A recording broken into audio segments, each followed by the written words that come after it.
Alright, we're back with some D&D.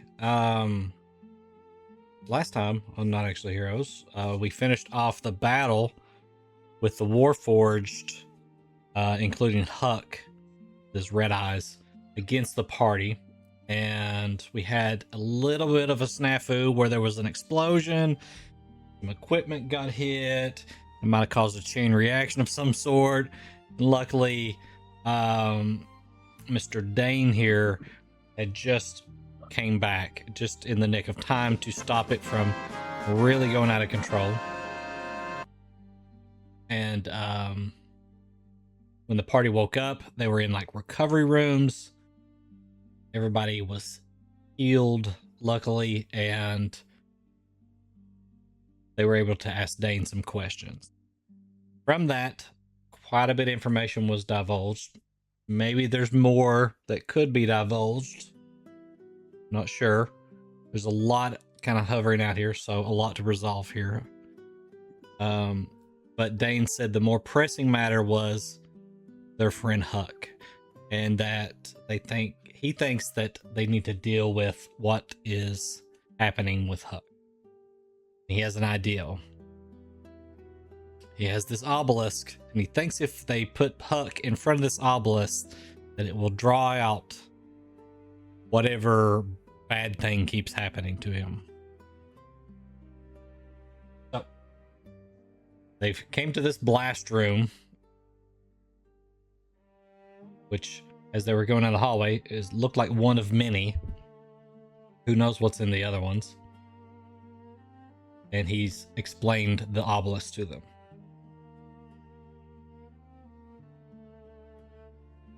And that's where we'll pick up. So,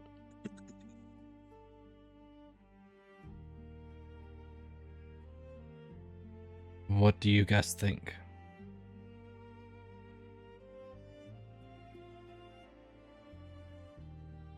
I'm powered down, so I'm not. You are powered down. Oh, Ellen, you're not even in the room at the moment. Yeah. Meridius. Womp womp. Is this like the same kind of rock thing that you talked to the dude while I, was a rock? Is this the same kind of stuff? You said that it looked the same, right? It looks similar, yeah. It looks similar. It would appear to be, but someone was already in the one that we saw. I don't know how this will work.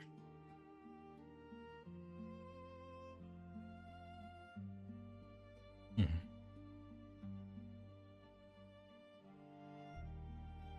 Where were you guys at when you saw this man inside the stone? In the Underdark. Yeah.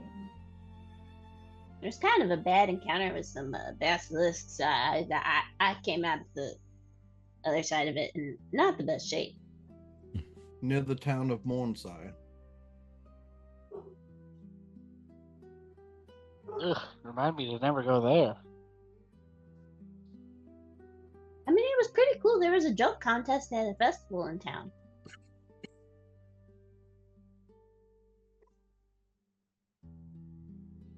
Who won? Didn't Keltash win? He did win, yeah. Our one buddy, he used to be a guard, and now I don't really know what his deal is. Things have been awkward, He kind of almost got us killed, but we're figuring it out. Oh, well, as a god, I would assume he has a lot of free time on his hands, so makes sense that he had a good chance at winning. He's a funny guy. Pretty funny guy. Not to interrupt the reminiscing, but do you all agree that we need to try this? Yeah, but we don't know where you got Huck's stash. Oh, well, I can take care of that. I will have Vigil bring him. He kind of just looks up in the air, glances up. He'll be here shortly.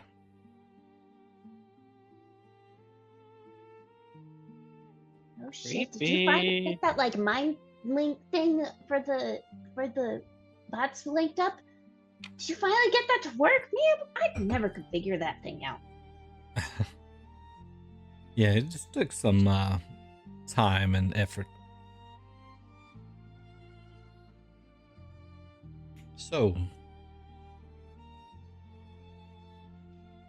while we wait, I really don't know what this will bring out of him. I have a guess, but I don't know what else is in there.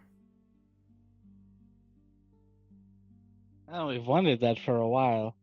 What's in there? If my other character was here, this would be a more in-depth conversation. He knows more about what's in there. True. Yep, True. and we also don't have Adara. Let me check on Vigil and see. So he actually exits the room, and the doors close. That gives you guys a moment to kind of maybe discuss without, somebody else in the room.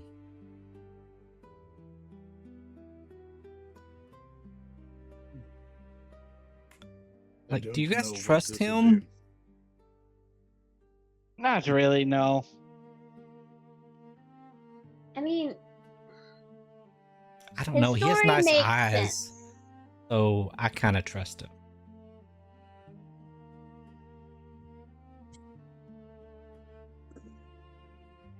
I'm not gonna ask more questions about that. I mean, his story does check out. We did have that amulet that we found tell me that it was this Momir Fig dude that cut off my wings and not Dain. So like that at least checks out, and he dropped the right names, and he really wouldn't have a way to know that name if it was on unless it was on his own, because it's not like I told him or anything. So like, I mean.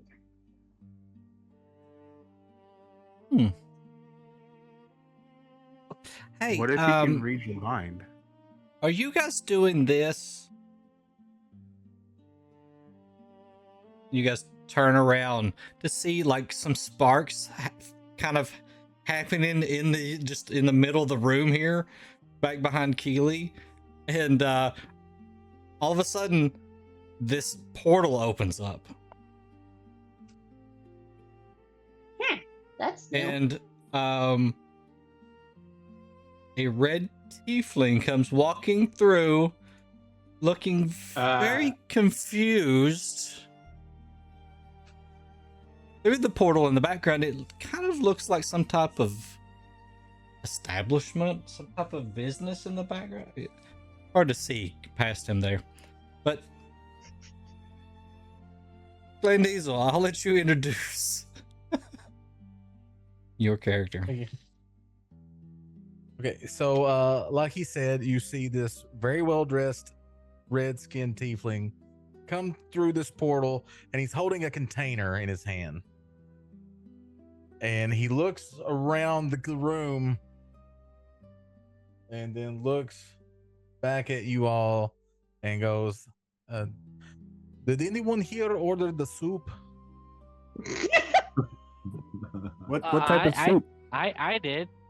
It's let's see, it is pineapple pumpkin. I did It not. was a custom order. That was not Hmm. me. It It was was that, a no. very large container of soup. No, you guys didn't No. did No. not. Okay, I gotta know what service are you with? Because I've never been able to get delivery in here before. Oh well, this is but you see, recently I won in the food establishment in Baldur's Gate in a gambling tournament. They couldn't pay me in the money, so I took the business.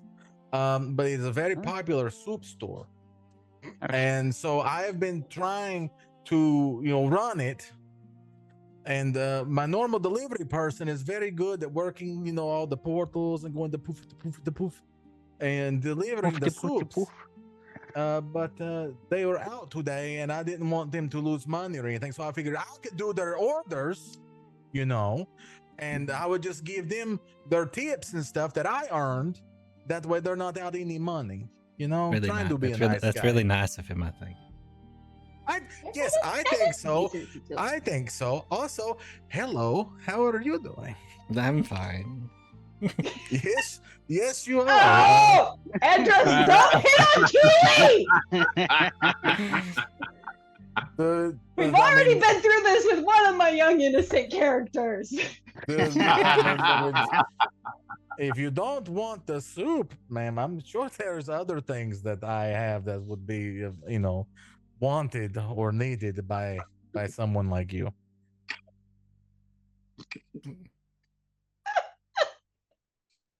No. I'm just saying, Continue. I don't just do soup. Is what I'm saying. But so none of you, this is not where this is supposed to go. This is where is it supposed to let's see. It says here that this is ordered by a Aquarian. It's supposed to go to some keep in motherfucking hills. I'm not sure where that is. Oh, I thought I narrowed it down. you're way off, dude. Also, I'm pretty sure he's high Way to off. order pineapple pumpkin soup, but we know we don't refuse any order. You're like way off, dude. Like Ah, way off. All right, but you know what? I am sorry. I will leave you all here. I am sorry to intrude.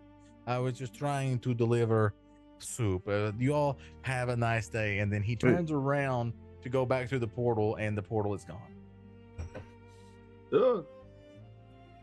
Oh, You know how to open that again, right? no. I It mean- only works from the other side. I'm pretty sure somebody was supposed to be there and hold the button, but maybe they went to a bathroom break. I don't know. But anyway, though, now that I'm here, and he takes the soup and just kind of throws it. Wait, before you throw it, I mean, why waste good soup? It's already thrown. It splatters on the floor. Sorry, but I mean, I don't know if good is what I would call it, but it is soup. The doors open up, and Dain walks through. Him and Vigil are kind of carrying Huck in here. And When he walks in, Trix is gonna say, "When did you take down the anti-portaling thing for delivery guys? I could have been getting soup here." what? Also, what is the name? Andros will walk. Somebody over portaled here in here? to Keely and be like, "What is happening?" They lay Huck down, and he's just like looked at Vigil, like Vigil's just like,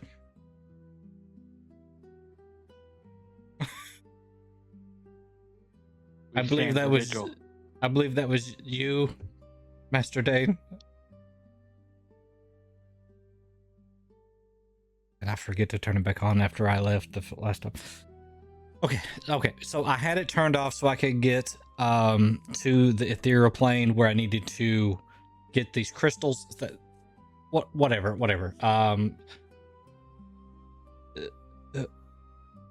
There's one more. Did he come through the portal? Yeah.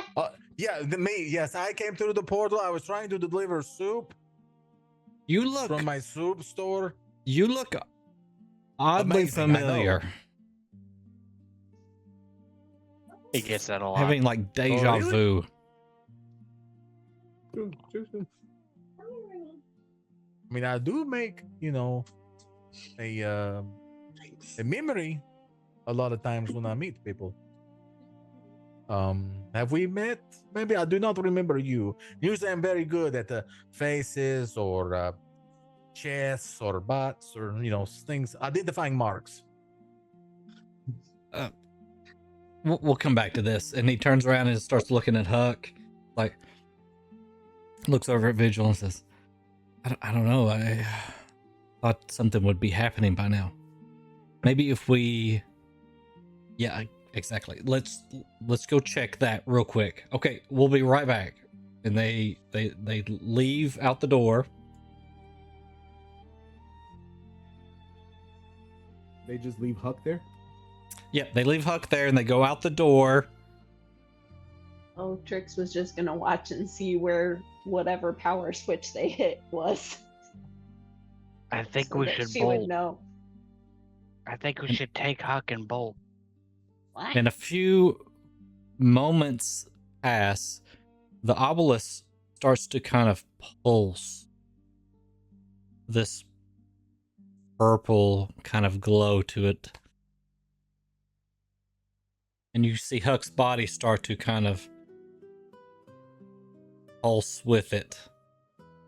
I suggest we take a step back, maybe. You know, out of swinging range. DM. Yep. How long was it from the moment we left the room with all the Warforged till now? I don't know, like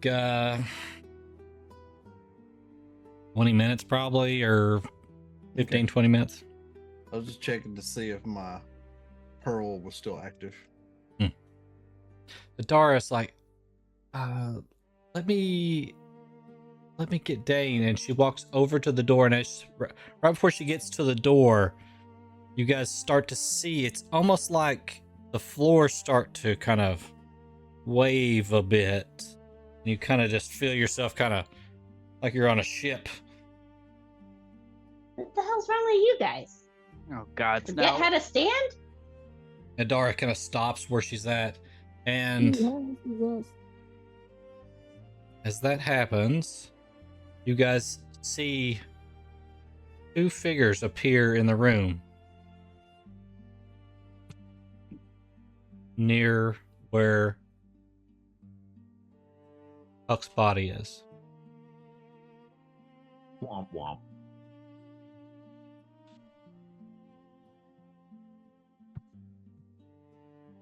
You see this older gentleman, gray beard, gray hair. It looks like he's wearing kind of an outfit that would be familiar to Trix. You know, someone who kind of fiddles on things, like, you know, or works on, you know, machinery, you know. I've been Not that accused you of fiddling piddle. on things. But I was gonna say, The other kind. that's not what Trix does. Thank the you. other the other is a younger gentleman with white hair and this pale blue skin.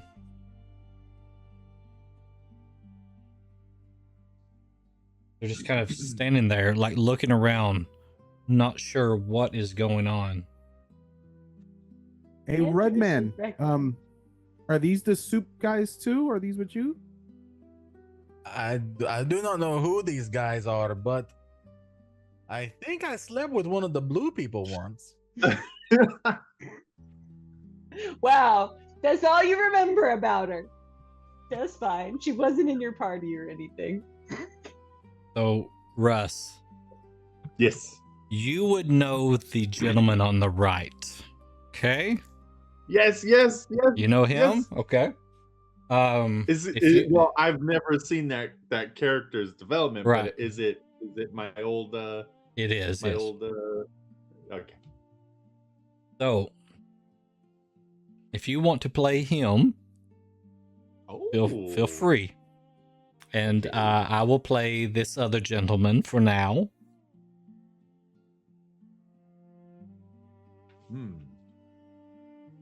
I mean, we see an image of the man that absorbs magic by putting his face in a book.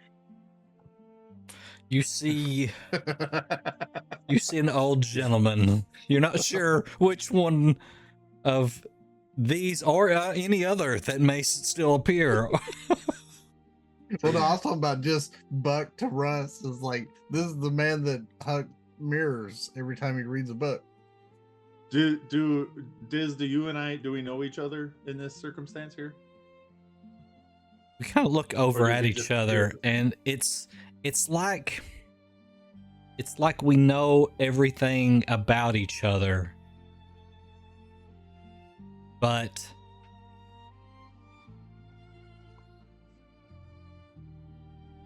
we still are separate people, right? And it's almost like, it's not that we know, it's almost like we've experienced the other person's past. Okay. Well, so then it's you then, I think. Talking to Blueskin.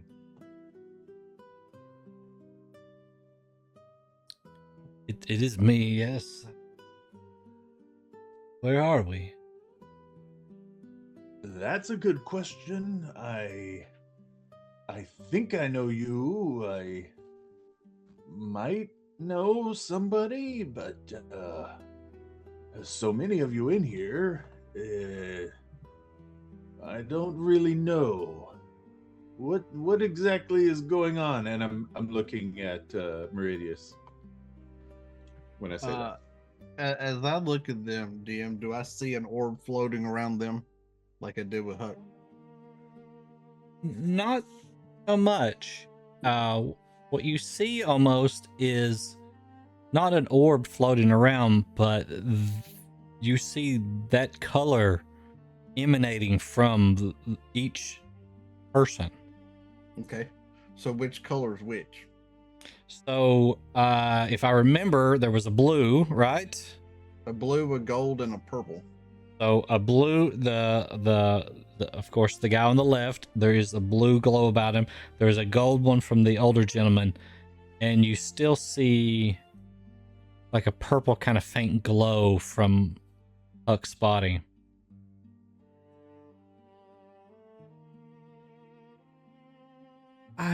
I feel like I know all of you, but the way you look at me, I don't think you know me. It appears that the two of you came out of him, and I look down at Huck. And we know him. My name is Vidar Alre. Is I'll be honest, I don't remember my name. I just searched through my computer and I couldn't find the old document we had. His name is Hjalrim. It's Pordizal. Ever how you pronounce that exactly? I'm sure I would butcher it. Toril? Oh, my name is Toril? Hjalrim anyway. Adar, what's that? It feels better out here. I feel less. What's the right word? In conflict. Yeah, more roomy, more myself, maybe. The two of you, and I look at Hyam first. Your glow or essence is one of the primary ones that make up Huck. And I look at the other one. Yours is as well. Huh.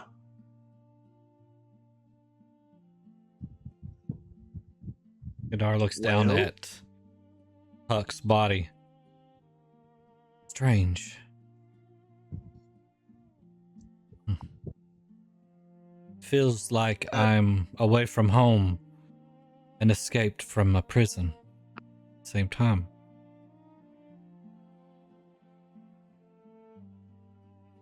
From what I've understood and been able to piece together, and I look down at Huck again and point at him, he apparently has multiple essence or souls inside of him. I believe the two of you make up that number. You call this body here Huck? That is what he calls himself. So this was my 'Cause I- body originally. I would remember him as Huck, though, right? Yes, you would definitely remember him as Huck. Yeah. Just making sure my memories aren't scrambled or anything. Well, Or I remember. Actually, you remember him as Oh, Hidar. yeah. Yeah, that's right. I remember this individual as not really a pupil, but he just kind of was always there and liked to mimic me a lot. Just about like that. Maybe a pupil, but unintentional anyway. I remember now. You taught me so many things. Oh, well, yeah. That's if that was then in fact you were actually my pupil, and he, and I'm pointing to Huck, was the vessel, I think. Yeah. You helped me with not just the things you taught me, but how to deal with the trauma. Mm. I was at Well, I'm war glad for 50 years or more. That's right. That's right. We found you when we were recovering that battlefield. Yeah. I must have fell into the ocean. And then all I know is that all the land around was gone. Mm.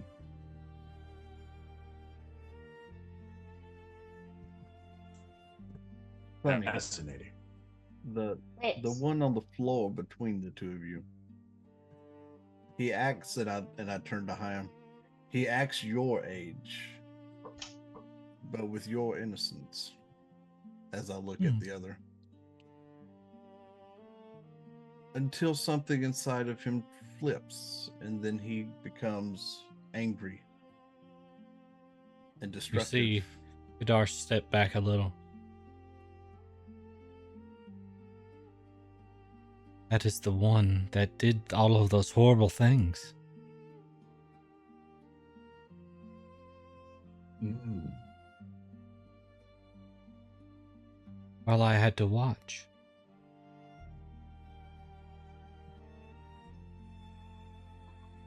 Yes, a sort of multiple essence syndrome, maybe. Stop It's a it! I mess. hold it, keep it together. It's a mess. So you were at war while you were inside him, not like as you were There was like this. When I speak of war, I speak of a time. It must have been long ago. Yes, but I think she's referring to the fact that you were this, and I point at Huck's frame, during war. I've been in this body since I was captured, converted into this, and then later freed, but I chose to stay in this body.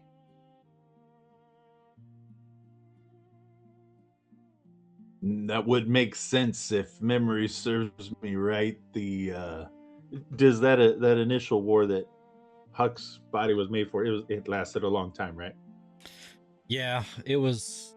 I'd have to go back and look how long the actual war lasted, but it was over 500 years ago, and it probably lasted, 50, at least 50 plus years. Man, it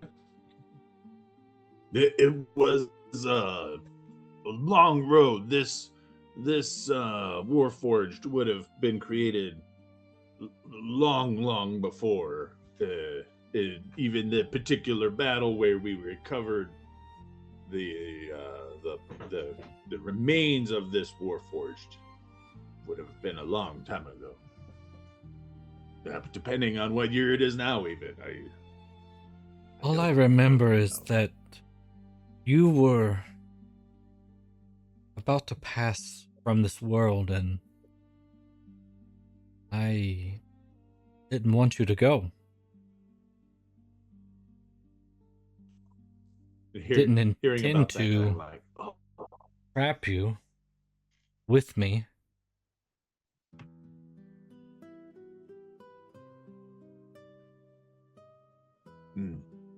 Out of love, perhaps. And I'm like kind of wincing about it, like, oh, I died. Oh. You see the obelisk pulse brighter purple.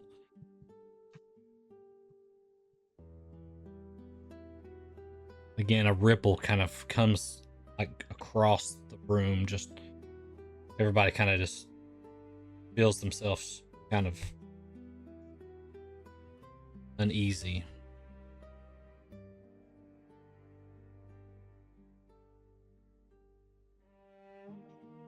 What is to become of the other? Now? I don't know, but I think we're about to meet him. Don't think you want to. I mean, what's the plan here? Adar's like, I'm gonna go get Dain, and she turns again towards the door, and another ripple kind of just shakes everybody, and then Adara actually even stumbles backwards away from the door. I look at Adara and then back to the two standing there. According to her, this Warforged here had a friend that has talked to the one and fought him on a couple of occasions, the one that you refer to. He seems to be one of the only ones that doesn't want to hurt him when he's in this state. But from what I can gather, when those eyes turn red, he doesn't care who's in front of him.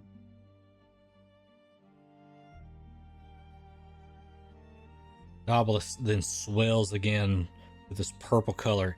It's so bright that most of you kind of turn away, and as you turn back, as it dims, you see this large, three-headed, spider-like creature just standing before you. Oh shit! This won't do at all. He kind of raises one hand, and you feel the room kind of really shift this time. As it kind of, you find yourself in this weird, Adara turns around to get to the door, and the door is just not there. Guys?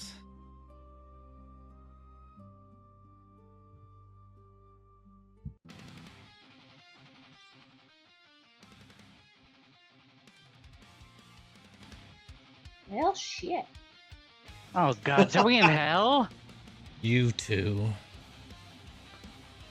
And look at all of these others.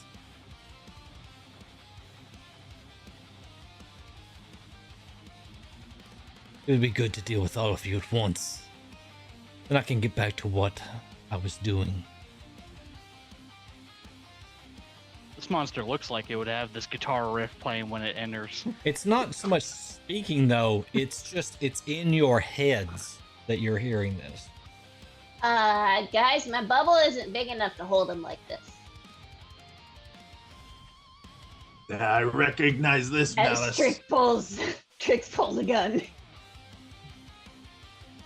Well, I have to try to end him here. I am Hassar, the Eternal Stasis. Agent of The one that dreams. He will be the ruler of your world. And I will bring him here. But first, everybody roll for initiative. Woo! Also, you had said that we got what counted as a long rest, didn't you? Yep. Okay, let me mark off Keely's.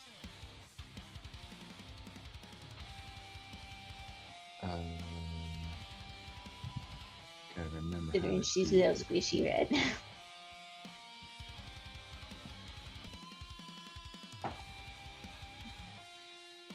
Dude, this riff though.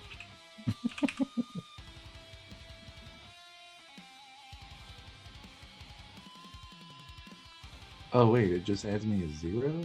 That's not right. Oh, should I roll for Keely? So Does you're it- gonna have to use like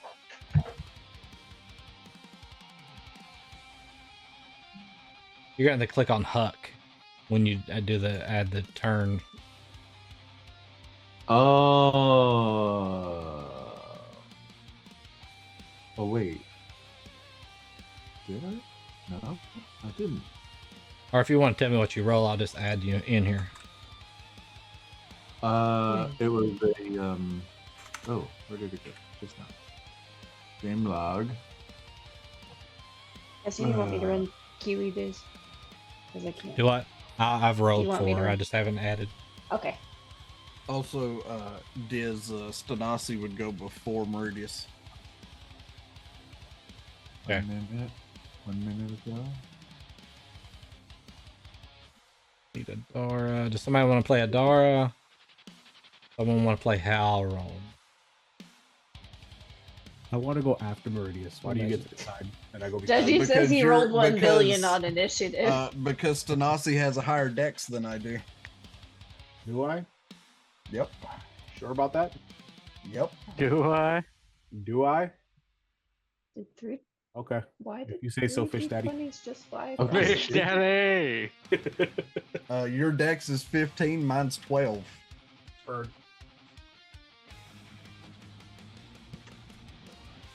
Adara, we got her. We need a key. You want the paladin to play the other paladin? If you want to, that's fine. Yeah.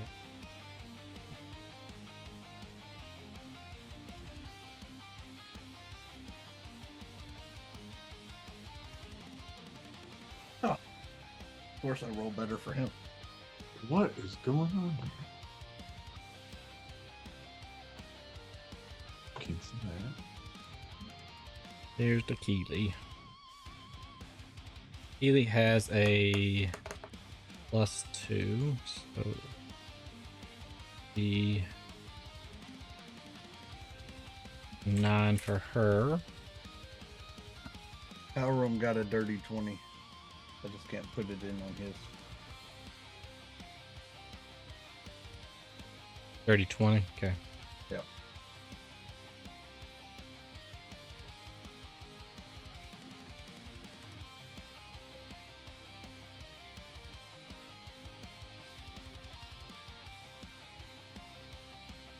Oh, there we go. Okay. I'm a 7.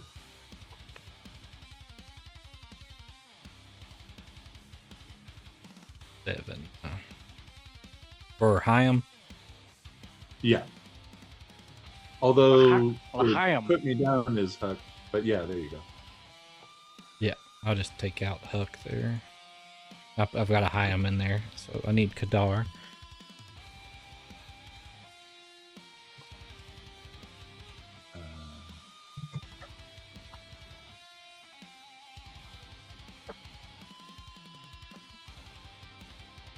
And him.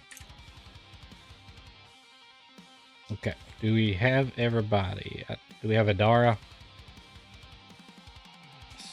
Somebody playing Adara?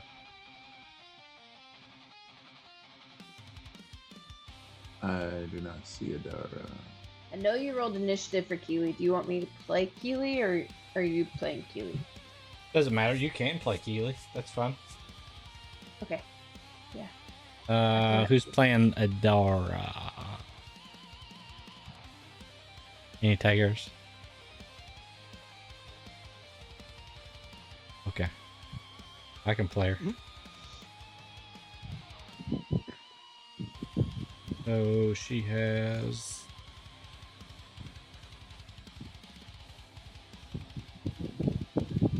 15.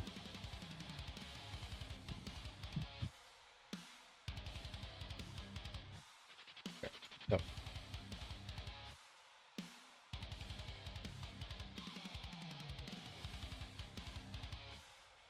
All right, so yes, the star will go first.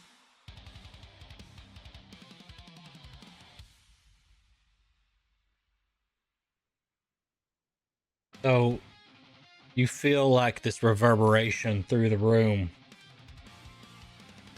and it almost kind of like hurts your head for a moment, and you feel just a little off, like a little delayed. And what that means for the players is that you cannot use reactions this round. Because we're getting to that level where, guess what? There's layer actions. So. No.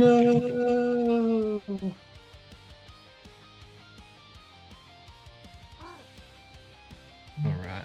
So first off, going to advance. Well, we don't even have to go that far, really. Reach. Okay. So I like it. It's so nice. he comes here and is going to take a few attacks at you, Ganassi. That's not nice. Why are we bullying? 24, Yeah, that'll hit. 26, Mm-hmm. 20, not natural.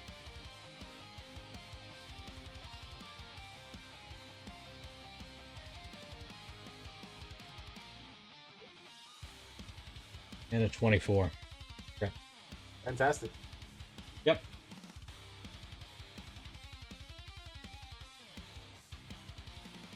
Lots of.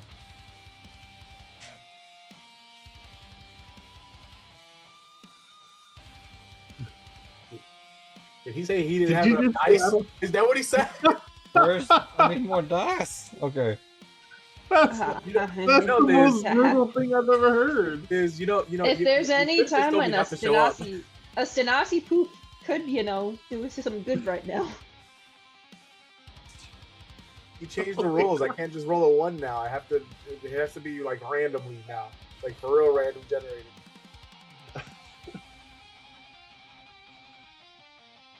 And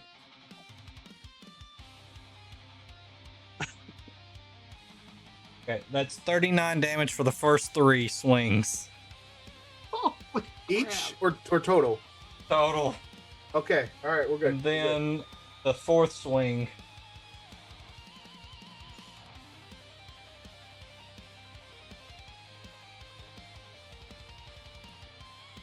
$13 damage on the 4th swing. So 52 points. Yeah. So that is claw attacks, so slashing, and then the tail whips around and hits you. And with the tail strike, you need to make a strength saving throw. Okay. That'll be a dirty 20. Okay, that fails. That fails. Yeah. You're knocked back 20 feet and prone. Fantastic. Okay. Phelan. All right. We're gonna kick this off with a rage. All right. All Remember, right. guys, this is high level combat. So Yeah. I really want you guys to win. I'm charging in, and I'm gonna do 2 swings on this creature. Okay. All right. Fuck. It's 21 to hit. Chooses to not let it hit. 21. That Yeah. hits. Yep. Okay. All right. So that is 12 points of slashing damage, as well as 10 points of fire damage for the first attack. Okay. So was that 22 total? Yep. Okay. All right, and second attack. Fuck. That's a 14. That 14 to hit. 14 misses. Okay. All right. And that's gonna be it for me. Okay.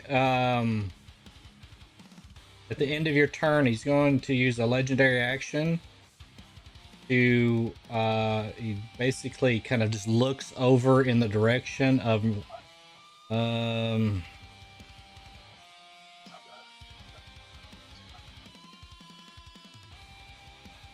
we'll say Meridius is close here. So Meridius, make a wisdom saving throw.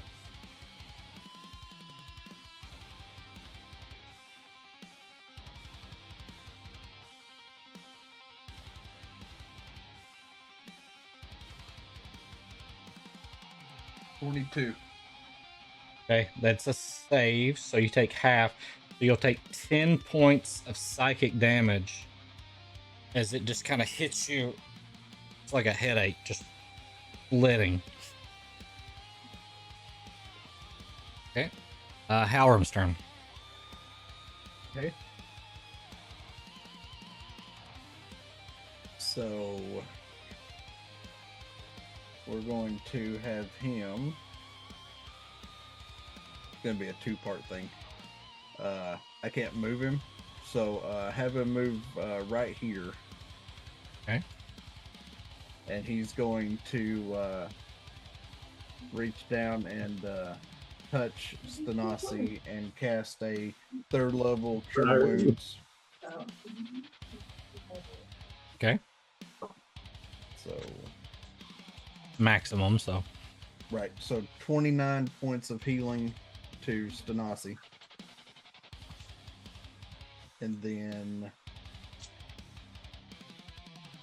Oh, I forgot to change the people can't see what's going on. There we go. What was Sorry, that? chat. 29 points of healing to you. And then I want to move him right here. Where so, want that again? Okay, right there. And then that'll end his turn. Okay.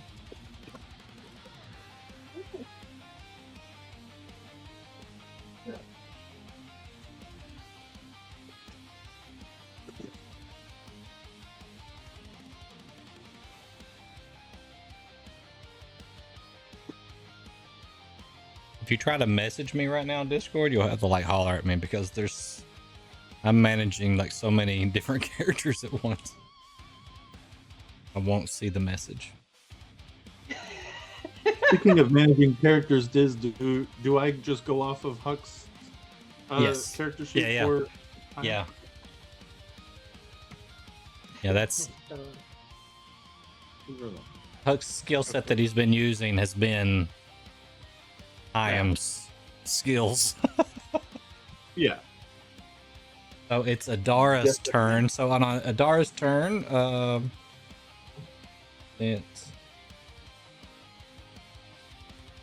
I'm gonna butcher this because she usually does really well with combat.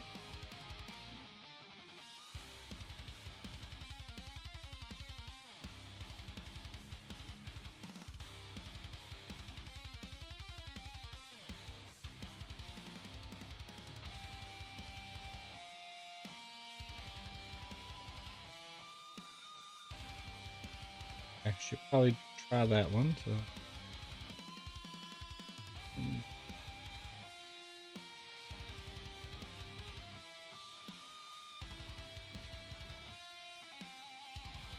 So, while I'm trying to figure her out, Trix, do you want to go? Yeah. Yeah. So for her bonus action, Trix is We gonna want go her ahead. to do the same thing that she did to Clandis. Well, she has to get close enough to do it, and that's I know. yeah. I don't think I can get close enough this turn to do it. So That's what I was thinking. Trix is gonna use her bonus action to summon a force cannon in her hand and a protector turret right there. Okay. Hear it. And now, with a level up, anybody within 10 feet, where the fuck is it? We had a turret. Has half cover. Now that I've leveled up. Where is it? Yeah. Allies have half cover with it in 10 feet of a cannon that I create because it emits a shimmering field of magical protection now.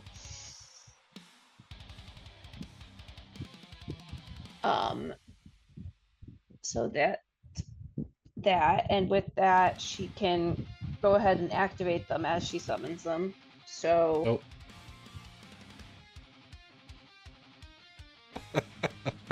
Okay. Up one. Up one.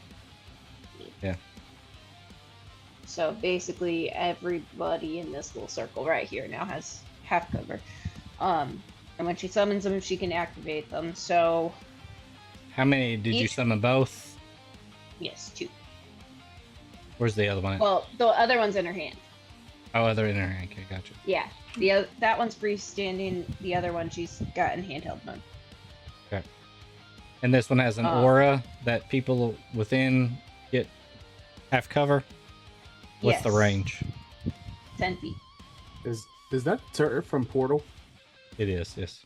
Okay. I'm glad. Okay, thank you. Thank you. And when she summons them, she can activate them. So,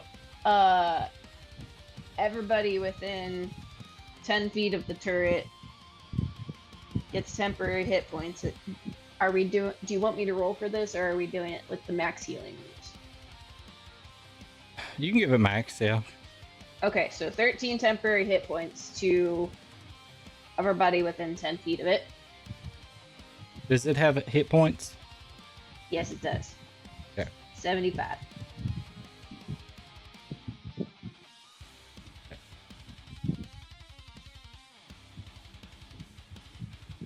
So that would be Radius and Stanasi both, Hjalrim, Huck, and the other two. But Huck's an empty shell on the floor right now. And then she's going to shoot the force cannon then. All still part of this bonus action. This is insane. What's my bonus on this? Shit.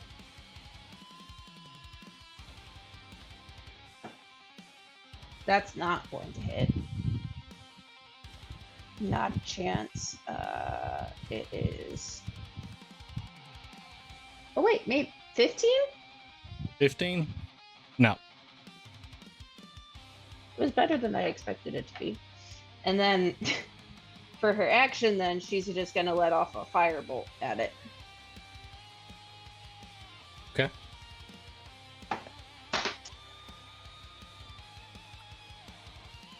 Bounce, but I'm counting it. 26 to hit. 26 hits. Yep. And that is going to be 11 fire damage. Okay. That'll be my turn. So, Adara is just going to kind of throw a fireball back behind it. Level 5 fireball. For this turn. And 17.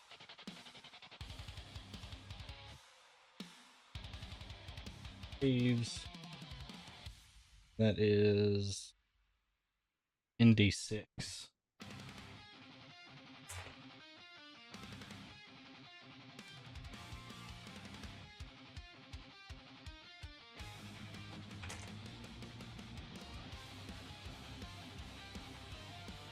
Half. 19.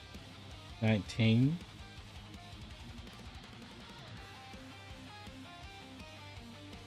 There. That's Frix and Adara. And Kadar, who has 13 temporary hit points, right? He runs over and jumps up into the air about 20 feet up into the air and just kind of whips his arms back and forth, and you see two like waves of energy kind of fly out towards the creature. One misses horribly. And the other makes.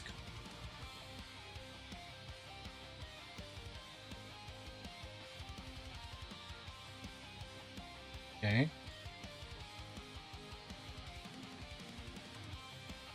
It's Kadar's turn. Ely. And then up next, Hjalrim. I know Stanasi's not bloody anymore, but does she still look like she's a little bit beat up from Keely's point of view? He looks to be a little in shock from the damage that she took, but you know. Yeah, she's just sort of she's much better now, Yeah. but still prone. She's Well- just minging. Keely's gonna go ahead and she's gonna basically skip up past Stanasi, and as she goes by, she's gonna tap her on the shoulder and be like, "You got this, honey." And she's gonna cast Cure Wounds at 2nd level on her. So that'll be 20 hit points. Wait, no. Yes. Yes, 20 hit points.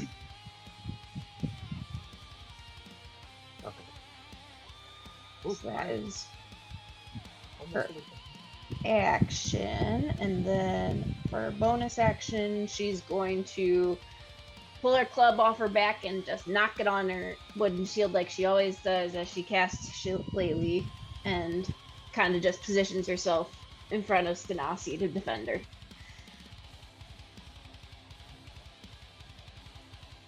And that'll Okay. be Keely's turn. I am. Okay. I'm going to cast Gravity Sinkhole Okay. at That was badass. what's my highest level? It's going to be level 8.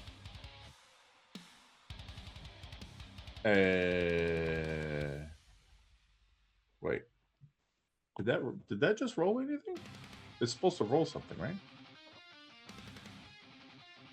I don't Yeah, know. it's supposed to roll for Didn't hit. roll. Wow, I'll tell you, gang. This is.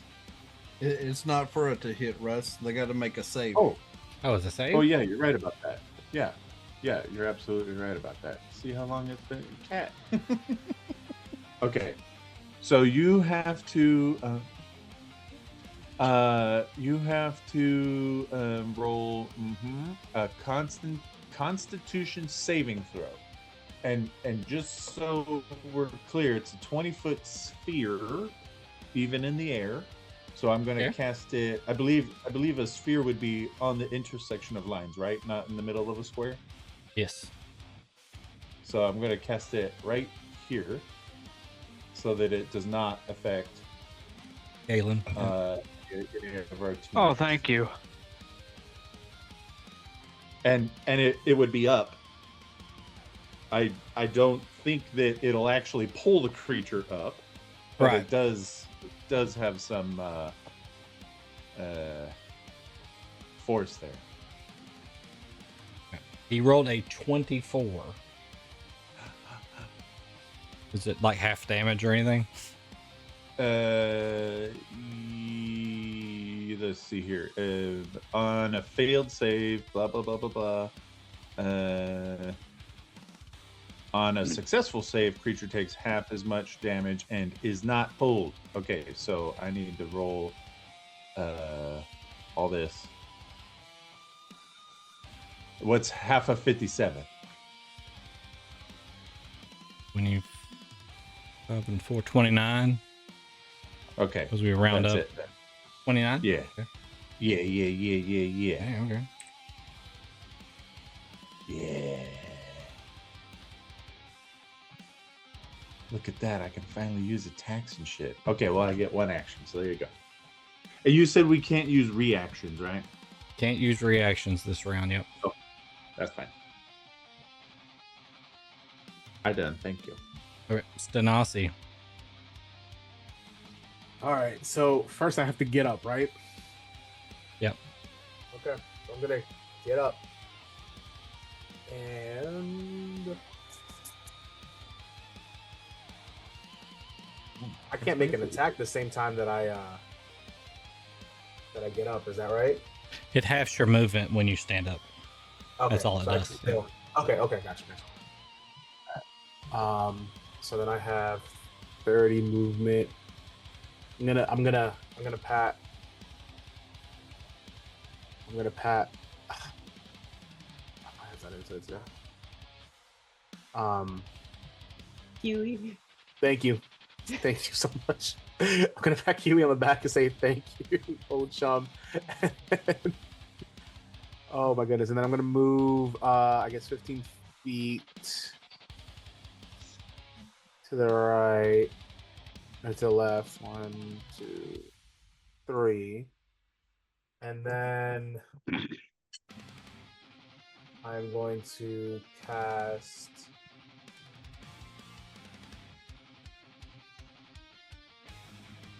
I'm going to cast Incendiary Cloud.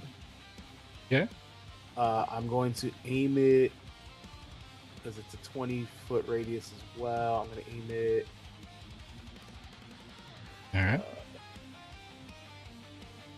I'm going to aim it. I'm trying to find a way so I don't hit. Nope, not there. Yeah, I'll aim it there. Okay. Just to the edge of the rim there. And so what that does is swirling cloud of embers and smoke fill a 20-foot radius sphere, center on a point within range. Cloud's area is heavily obscured. Each creature in it must make a dex saving throw. Make a dex saving throw. Okay. You have to make a saving throw? What? Yeah, dexterity. That is a 22. Okay. So you will take half fire damage of 10d8. So half of 44. 22? Uh-huh. Okay. And then I'm going to. Is it gonna happen? At the start of each of my turn, I get to choose what direction for it to move 10 feet away from me in any direction that I choose at the start of each of my turns. Okay. Is there any way that you can put something there so I can see it? See what? That you're going to remember Yeah. that?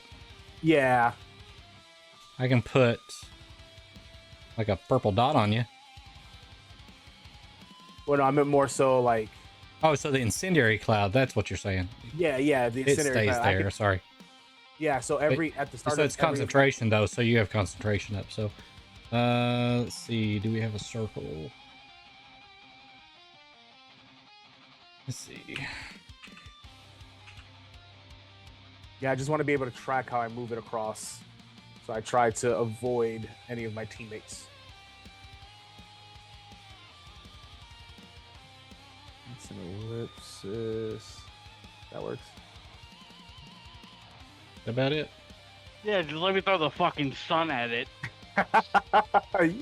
Yeah, that works. Okay. All right, so at the end of your turn, it's going to It just lingers there. use its legendary action to get her back away. I don't like the As it goes to the back and it raises 4 of its arms up into the air. Okay, and then Meridius, I guess you're up. I don't like that it's skittered. Yeah, I didn't like the use of the word. I watched that in real time. Skater bug. Ugh. Okay.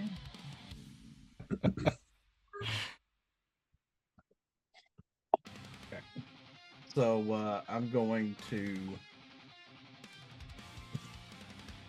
see the right one. I'm gonna move to right here, and as I'm passing past everyone, my trident's gonna materialize in my left hand as I pull my shield off, and I'm casting Spirit Shroud around me as I make my way towards this thing. What's the radius? So Spirit Shroud is a creature within 10 feet of you. It goes around you. It stays around you, right? Yeah, it centers on me the whole time. Oh, 10 foot. And then like as that. it fully takes effect, as it fully takes effect, I'm going to take one more step for my 30. Okay. To where he's in it. Okay. And it's a save, then, right? It says when... Or does it have to until the start its spell turn? ends, it says until the spell ends, any attack I make deals an extra 1d8 damage in radiant, necrotic, or cold. And then any creature that takes damage can't regain hit points. In addition, any creature of your choice that you can see that starts its turn within 10 feet of you, speed is reduced by 10 feet. Gotcha. And so I'm going to throw my trident at him. Is that a concentration? It is. Okay. I'll put that on me. Mark you blue. And I'm going to throw my trident at him. Okay.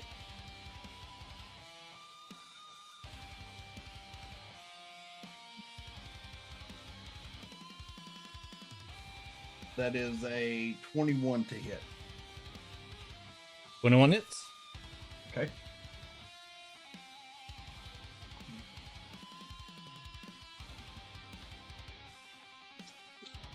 So that is going to be 9 points from the trident, and then 5 points of radiant damage from the shroud. 14. I didn't know if you needed them separate, so that's why I gave you the two different. And then as he's as my trident's stuck in him, at the end of my turn, I just hold out my left hand and recall it back to me. Okay, 4. It's called Doomerang. Boomerang. Andros.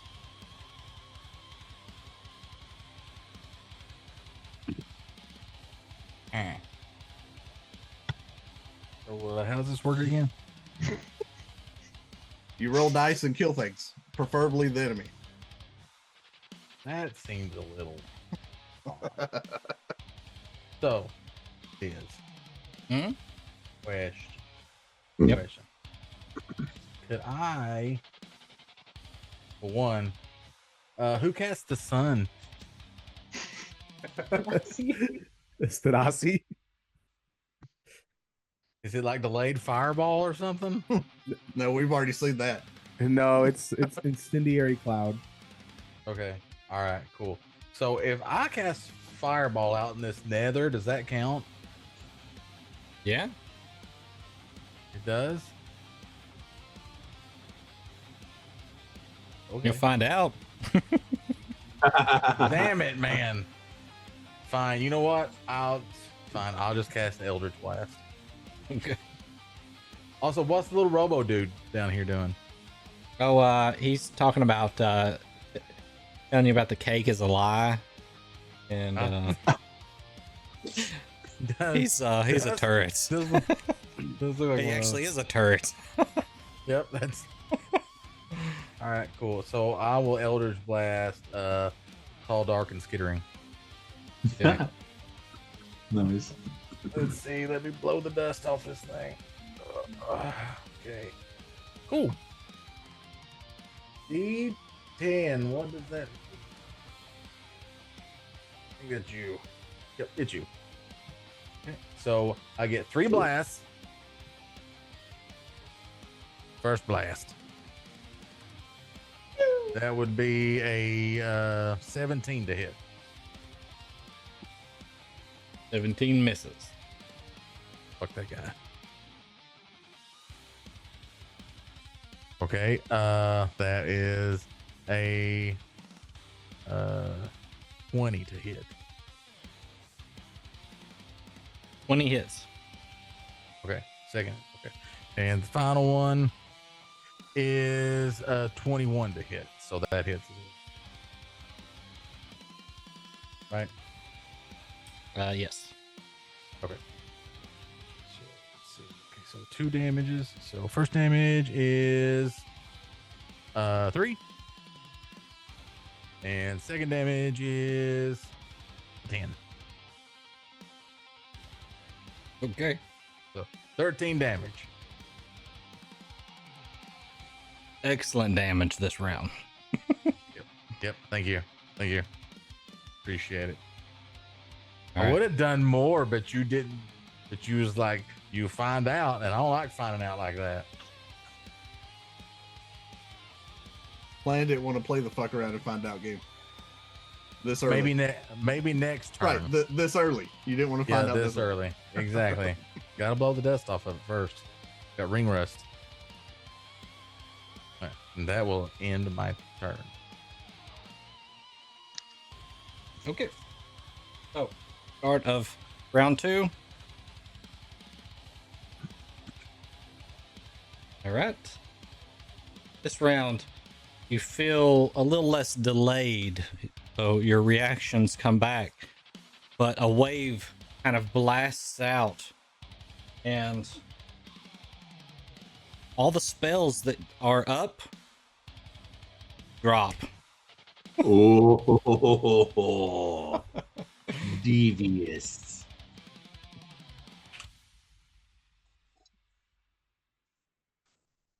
Oh, I'm glad I waited. So the turret, I don't think is a spell, right? Okay, that's like, Nope. like a It's construct. a physical right? object. Yeah. Okay. That stays up.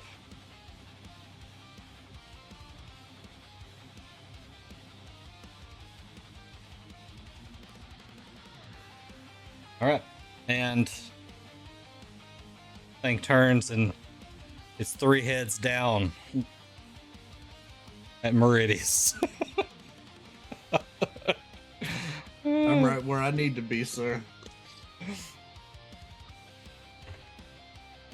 All right, that is. Hold on, let me double check this number. That is 30. Yep. 31, 28, Yeah. and tell 19. Misses. This is the last one. All right. Fuck your tail. Fuck your tail. All right. So.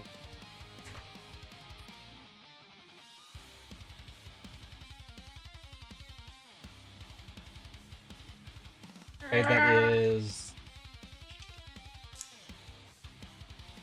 like a notepad or something. Goodness. A Dolphin DOS?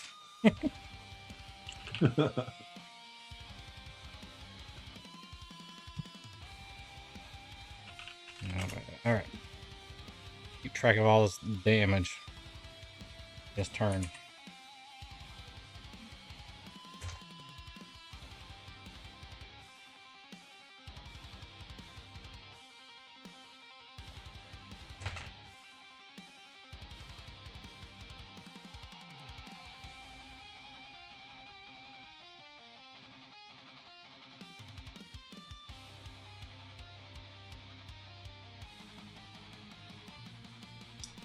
All right, so that is 20.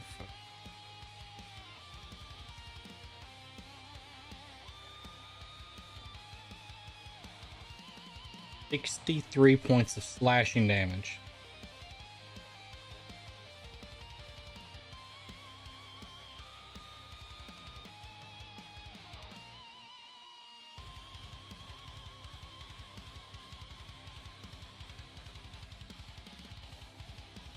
And I need you to make a strength saving throw.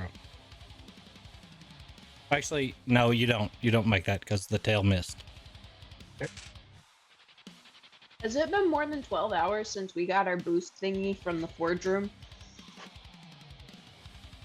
No, they're still in effect. And as these strikes hit, they seem to be getting stronger as you feel them kind of like not just hurt you physically, but you feel a reverberation.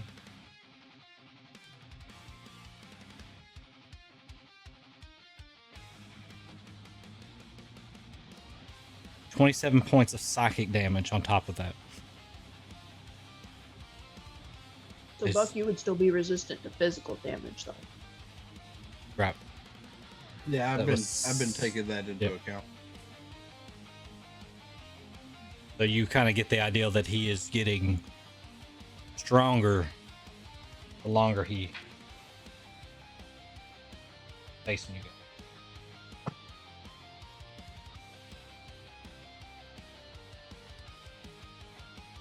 All right, Caitlin. Alrighty. So let's charge back in here and let's go for another round with this creature. We're already stuck in hell. Might as well fight it out. Ding ding. All Figure out right, what so Adara's gonna do next.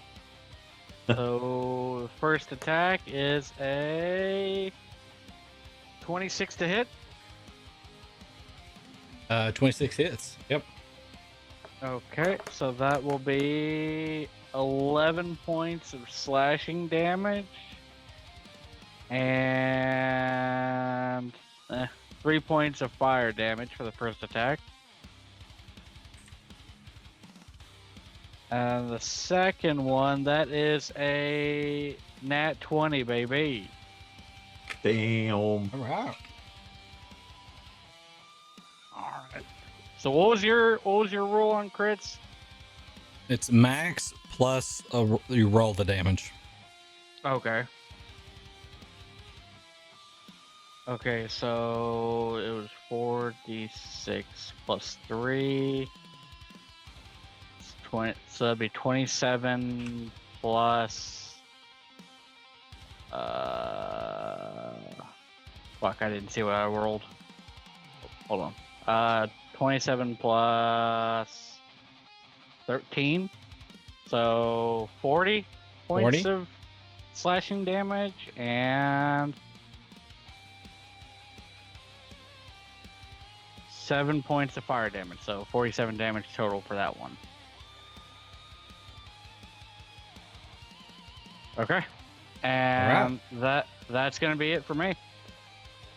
All right, Hjalrim. All right. This is even further away now. Let's check and make sure before I say this.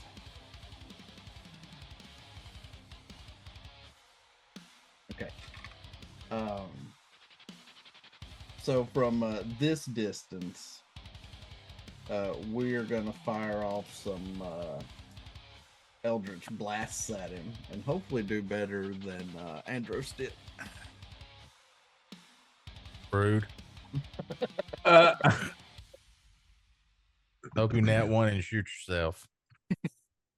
Hoping that one and it ricochets and hits you. Fine, then I'll hellish rebuke you.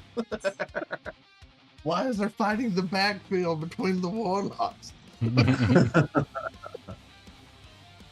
All right, let's see. Ooh, okay. That's a decent to hit. So as you go to shoot the Eldritch Blast. Mhm. He sticks his hand out. Nothing happens. We're gonna make it burn all of his shit, chat, before it even gets close to the end of this fight. You kind of think back to how all of the magic dropped at the beginning of this round here. I've got a bad feeling about this. So that's gonna negate all of his beams. Yep. Like he just Okay. nothing's happening. Yep. Then let's move him to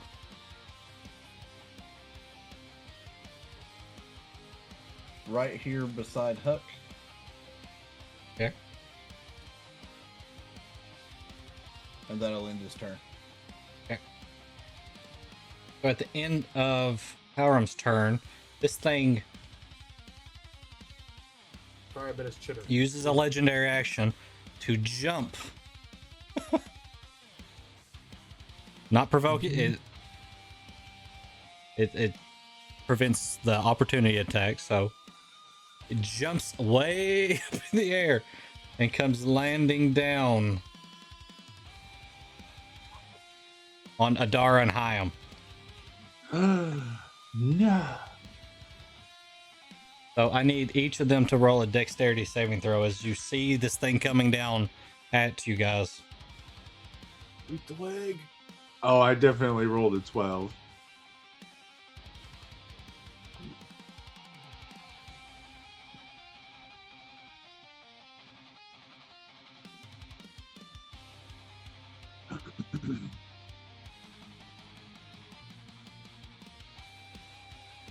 Okay. You rolled a 12 total? Uh-huh. Okay. So both of you failed the saving throw.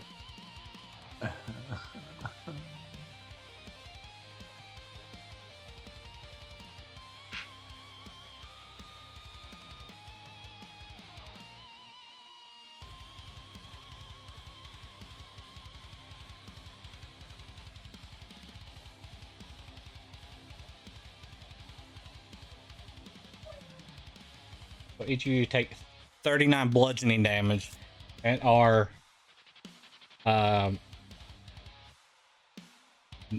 you're kind of pinned underneath of it and stunned for the moment. Do I have Hook's amount of Give HP too? Yes, yes. Yep. Okay. All right. Hey, let me. Oh. Honestly, who keeps the numlock? So Adara forfeits her turn because she's stunned at the moment. So Trix, you're up.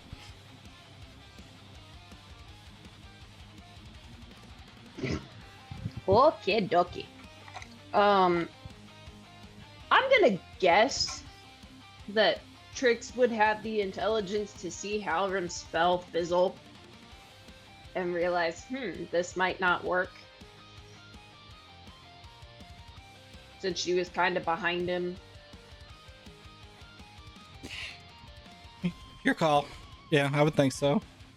You would Okay. see him like punch in the air and nothing happened. Well, first she's gonna be like, oh shit, and kind of back up a little bit. And kind of flying over Keely's head slightly. Because she was not prepared for that thing to,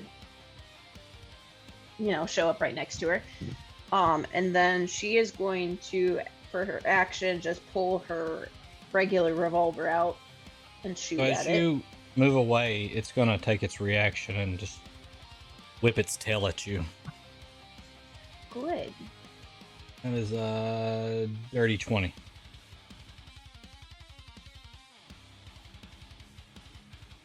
She's gonna try to cast shield. Yeah, it fizzles. That's fine. I'll ditch the spell slot anyway. Okay, yeah, that's gonna hit then.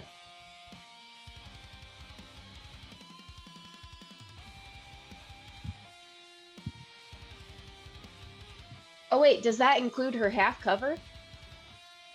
What happens for half cover? Is it a magical aura that's giving her that? Yeah, that's a great question. How does it describe it? New things.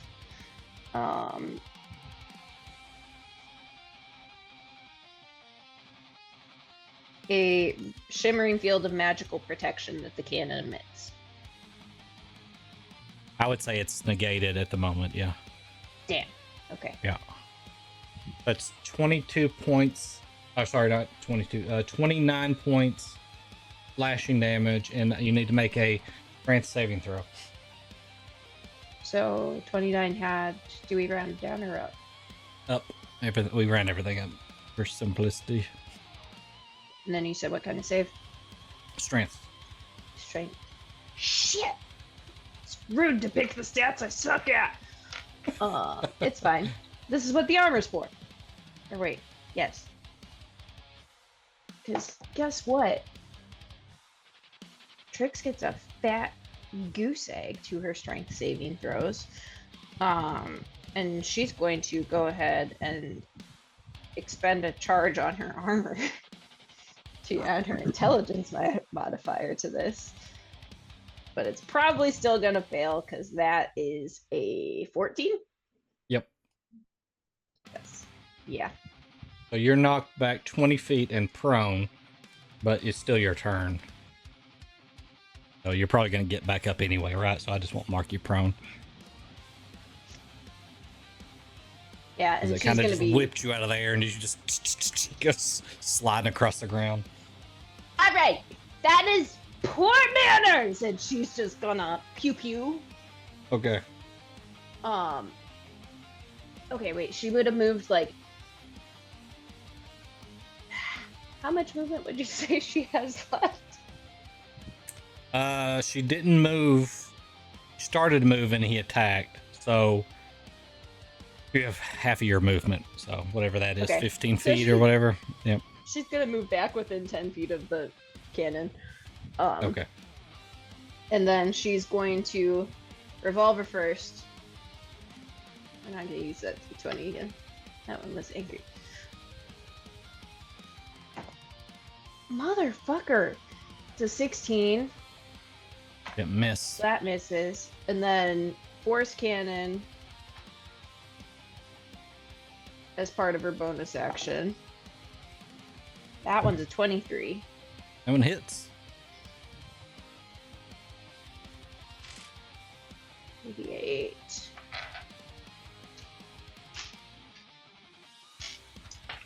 God, pick up the freaking dice, dude! 11, 12, 13. That's 18 damage from that.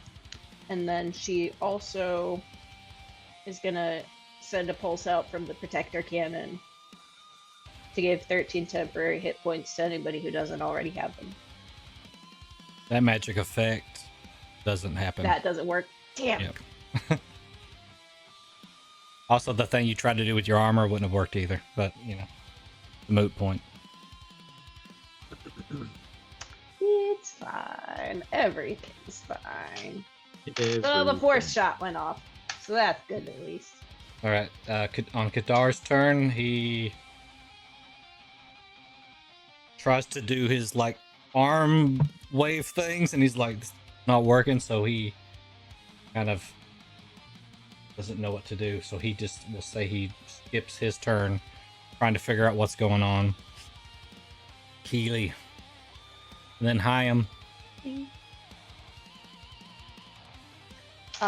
Well. This is probably a terrible idea, but it's Keely and she makes bad decisions.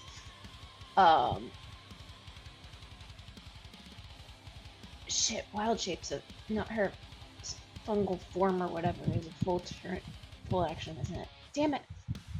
Go big. Go real big. Well, she's going to. Ooh, yes, that's what she'll do. She'll go ahead and use her action to use Symbiotic Entity. Okay. So, points on there real quick. And then, so now she is,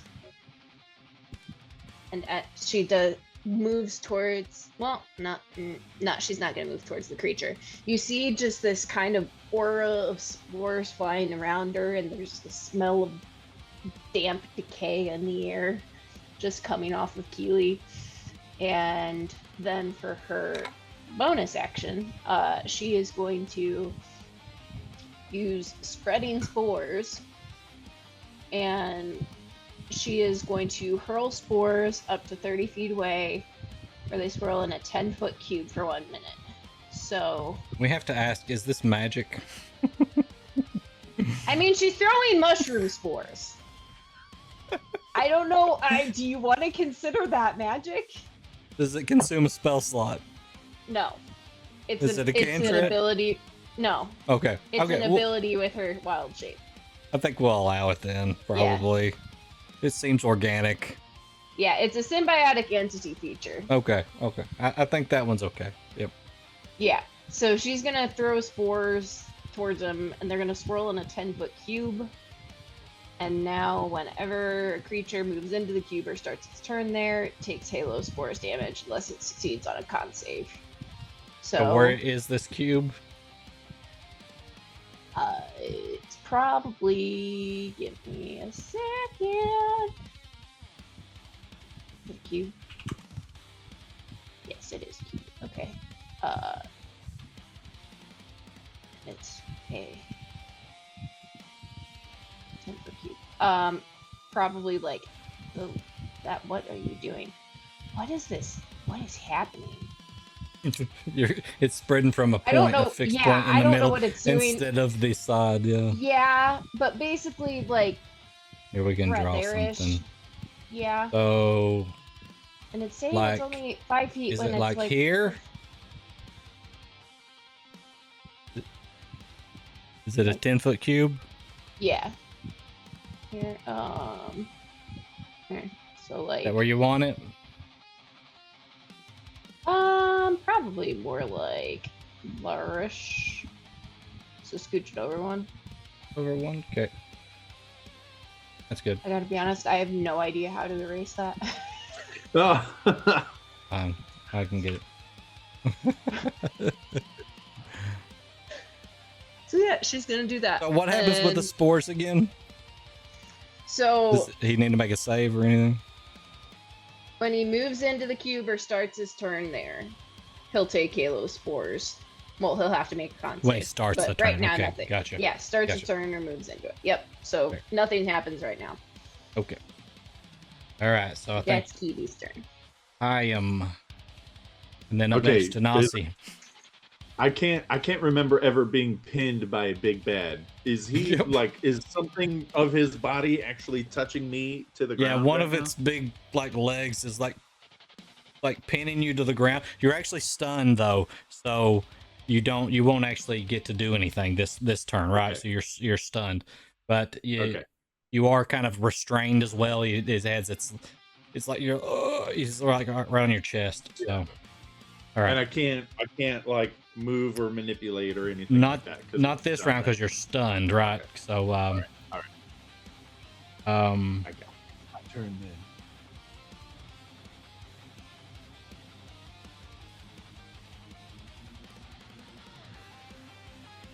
all right. So at the end of Iam's non-turn, right there, we're gonna use a legendary action to skitter again. We're gonna skitter down here next to our good old friend Andros. And I I was don't get a thinking reaction so. based off him leaving my space. right? No, because you're still stunned. You're just Okay. gasping for air as it took its leg Yeah. off of you. You're... That's totally fair. I had to try. All right, Stanasi. I'm going to assume that Stanasi did not notice anybody's magic not working. I don't know. That's up to you. She absolutely did not. I mean, there's been a lot of people kind of like trying stuff, and it's A lot of things happening. unless all at you once. think they're just doing kung fu in the air. You know? They're just doing air kung fu. Yeah. All right. Well, yeah, we'll play it so sort of safe as I decide to go up on him. Yeah. So I'm gonna press the advantage there since he retreated, and flank good old red man over there. I'll be his method Okay. man. And Nazi runs in front of you, Andros. and I'm just going to unarmed I'll strike. protect you. Okay, you're just gonna punch. I'm gonna punch. I'm gonna. You know what? I'm gonna target one of his legs. Okay.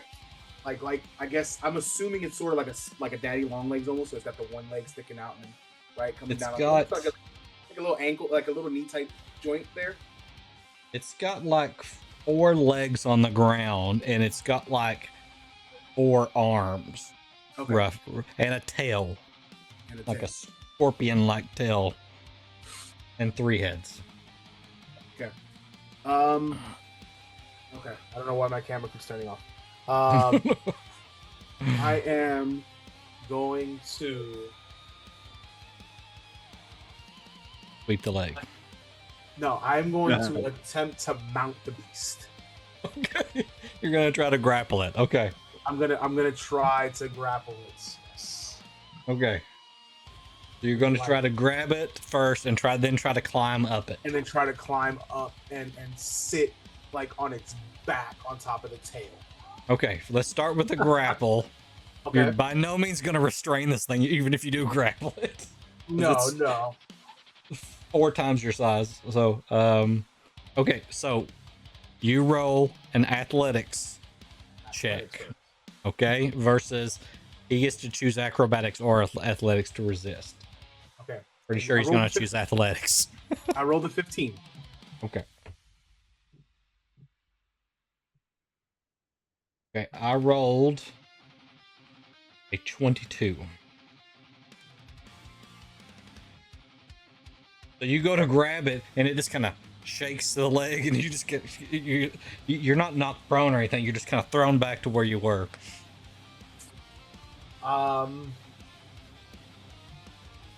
Andros, I have to ask, what do you think of seeing what she just did? I really did not plan on this today, to be honest with you. I was just trying to get some soup to people. Just And curious. then, yeah. Curious what Andros thinking. Can- All right, Can what I else you use a got? bonus? Can I use a bonus action to try again? It takes an action to grapple, so you can't use a bonus action to do that. But if you got a bonus action to do something else, you can, as long as it's not magical. Take away your guys' magic. I got You're a nothing. little less deadly, a little bit. I got Is nothing. Thorin possessing Stanasi Not right now? completely. Is that what happened? Nullified, but Like Thorin just took over Stanasi's body for a minute, and she's like, Yeah. "I'm gonna wrestle this thing." I'm gonna jump on its back. That's what I was trying to do. But no, nothing. Okay, well then, yeah, that's it. I got nothing. okay.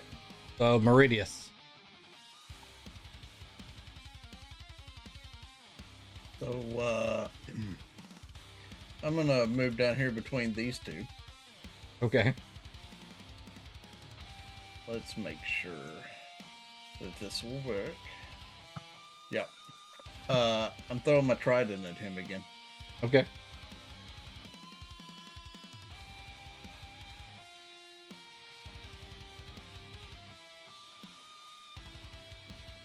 That's a 21 to hit.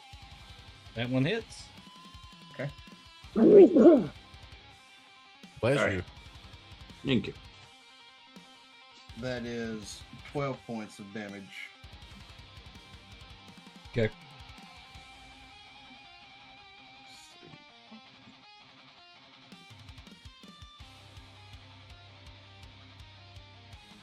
Okay. That'll end my turn.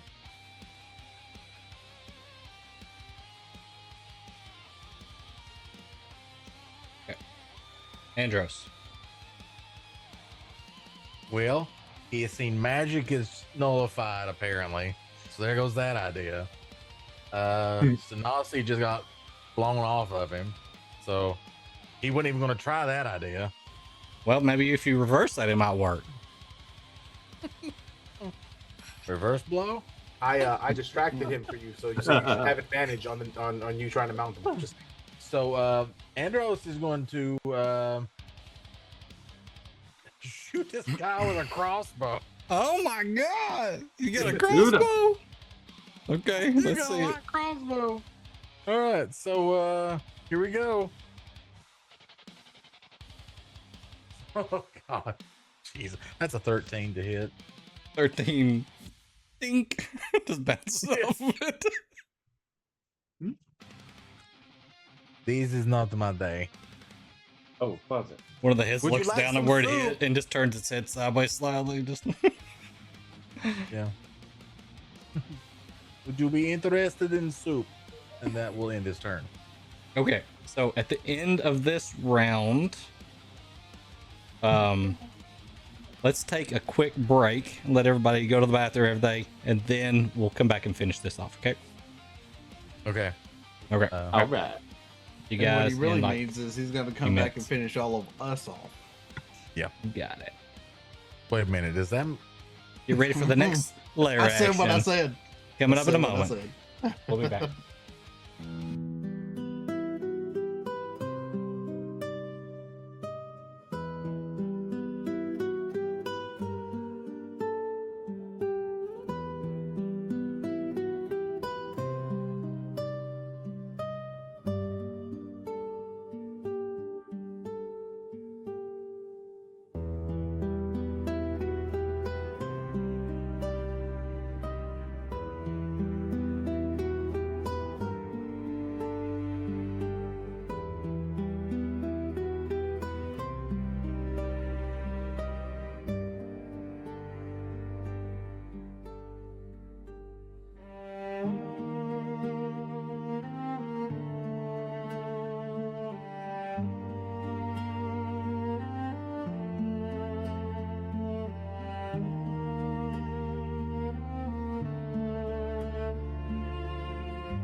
We're back for round 3. Okay, start of this round. You notice that it kind of reaches out towards the monolith, the obelisk in the middle of the room, as it kind of glows purple and pulses out. Everybody loses 10 hit points. Did it just absorb our hit points? Not sure. So I lose my 10 hit points first, right? Yes, temp is fine, yeah.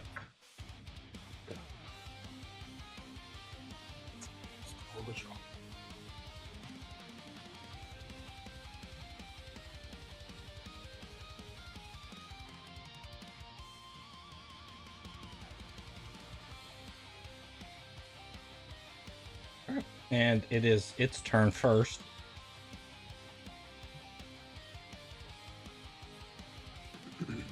As it turns and looks around the room and then looks back down at its feet.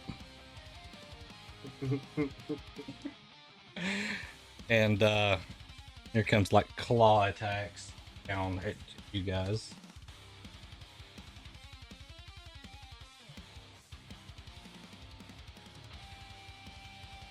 So Stanasi, that is a natural 20. Oh god. And a 24 for those 2 hits. Andros, that is 17. That hits. And a 22 or 20. Sorry, 19. That hits as well. Okay, so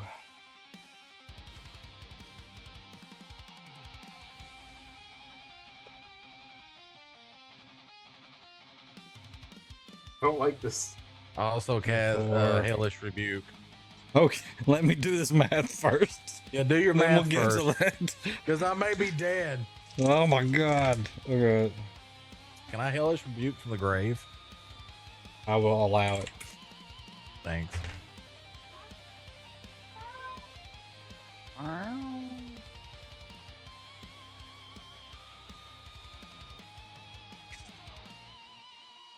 Okay, Stanasi, that is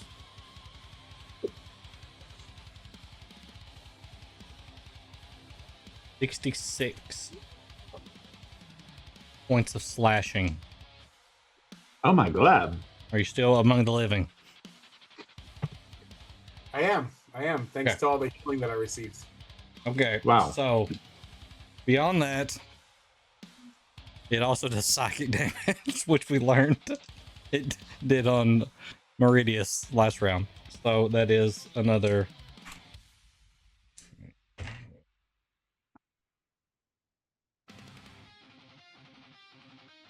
Sir, are you writing the attack points down of how much you're doing per attack For right now? I am. Wow. Yeah. Because Hjalrim has a reaction when you're done, and I'm gonna need to know which of the 4 attacks he's gonna do it against. So, Okay. I've kind of got them separated out. Yeah. I think I could figure it out. Especially if you're just talking about Stanasi. I haven't did any of Andros's damage yet, so that is he doesn't another really know Andros, so it would be against the attacks 30, on Stanasi. 39 points of fair. psychic damage. All right, I am no longer living. You're down? Okay. No! He's down.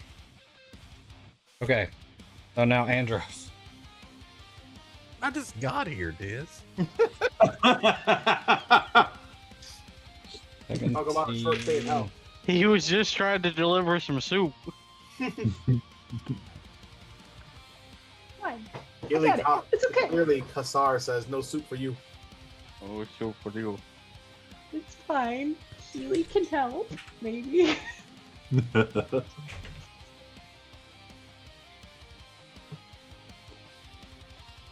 Like rolling for me. This is so much math. Okay. So 17 points of slashing damage from the claw attack. 7 points of psychic damage. And then the tail whips around and hits you, Andros, for 22 points of slashing damage. And you have to make a strength saving throw. Oh, strength. Well, that's good. That's good. Okay. Strength saving throw. That is a 19. Okay, that fails. Of course. Okay, so you're knocked 20 feet backwards. 1, 2, 3, 4, and prone into this liquid.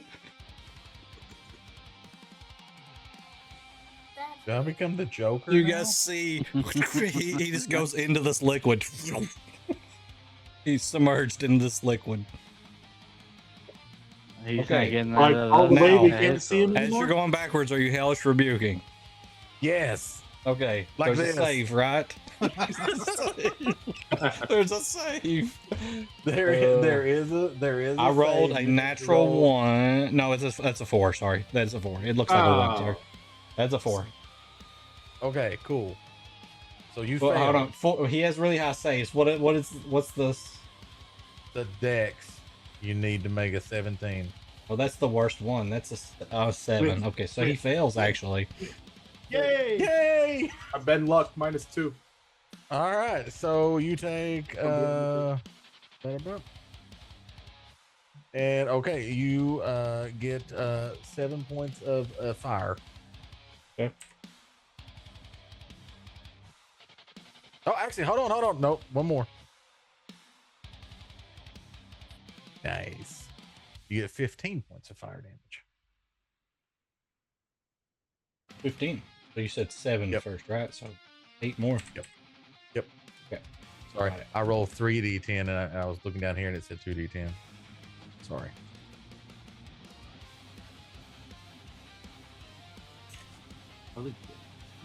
Math is hard. It is. Okay. That is So, his DM, turn. Go ahead. Yeah. I need to know the amount of damage done to Stanasi when she fell to the ground unconscious, because Okay. that's when he would probably fire this off. That was 39 Okay. points. So he does the first strike, which does not put her to the ground, was a crit, right? So that was 46 points of damage. You- Second you- hit, so- 46 plus another 30, 76. Would that have put you down? That would not have put me down. Okay, so the second hit was 20 slashing and 9 psychic damage. That you said 39, not 29. Well, I'm adding them like I did. I rolled them not in the right order because you have the slashing damage and the psychic damage. I just did all the slashing and all the psychic when I told you so. So Okay, Originally, so I'll you let had a total decide of- then.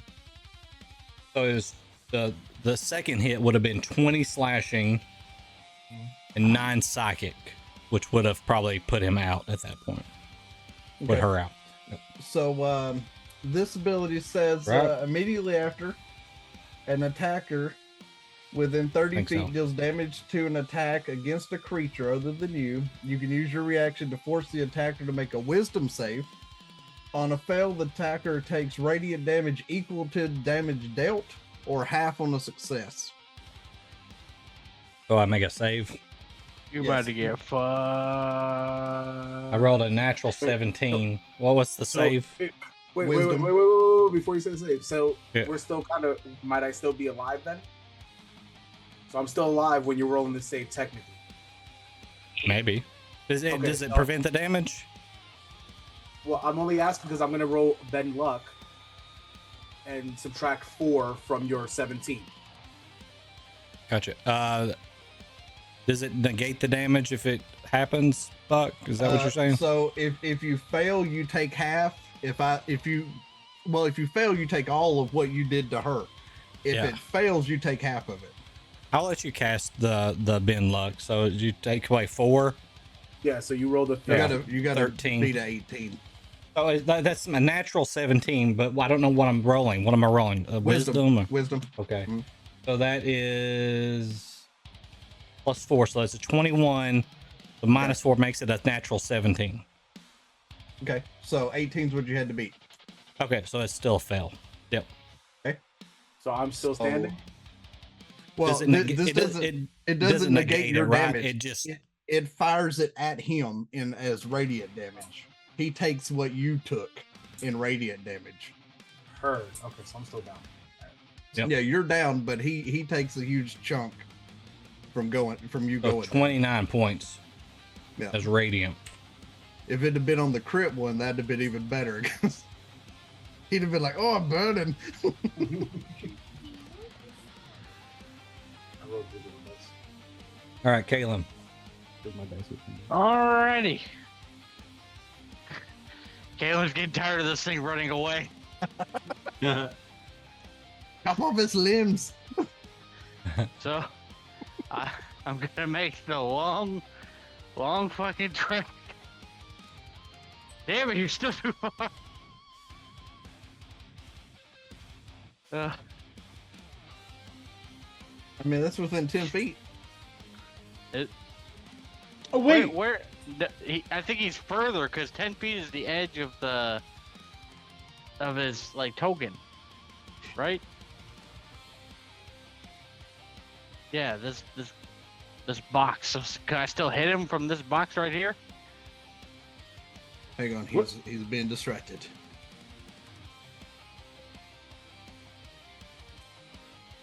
I need to know. Kayla needs to hit something, and Keely is not hittable. I mean, she is, just not in the same way. I mean, No, she is not. I said just not in the same way. Andros would feel differently. I think she's very, Keely's very adorable, thank you. She should not be hit. I mean, she could still be hittable, She could be smashed. just not physically with a glaive.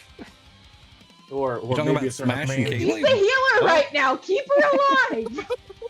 I mean, No, I could get up on that, if the So- timing was right.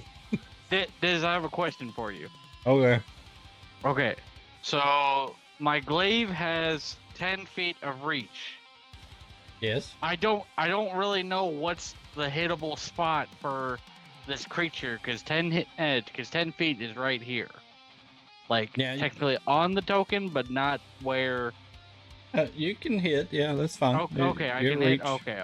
Okay, all right. I just wanted to make sure that was like an acceptable spot, not just he's fucking huge, so he's just gonna, yeah.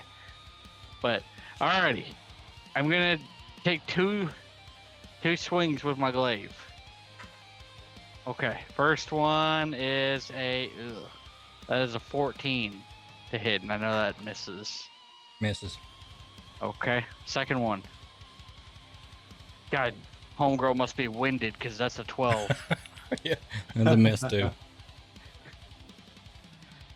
Got two black eyes from that And I sprint beg across luck the to room. be on the grave. Basically, that's all I can do. I sprinted across Nice. the field for nothing. But you look great doing it. Thank you. I accept that. Baywatch. That's all I'm They seeing. were definitely Kaylin doing the something to- Baywatch run. Y'all got to see Kaylin sprinting full forward. That's the Nazi, and I'm sad about it. It's the That's the one who would be appreciating it the most. That's the sad part.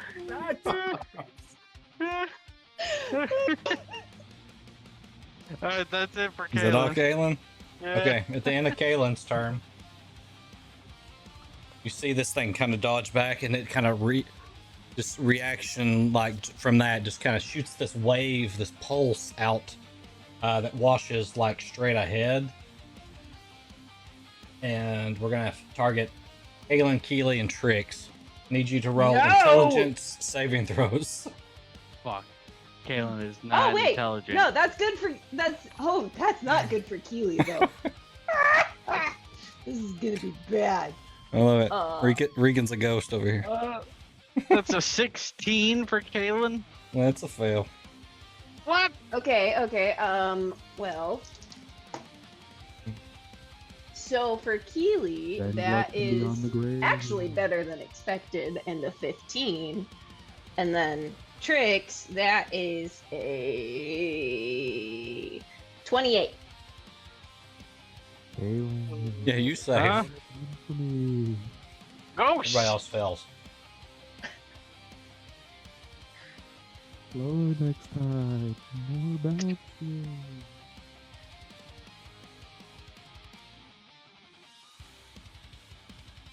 I can't hear you, spooky ghost woman.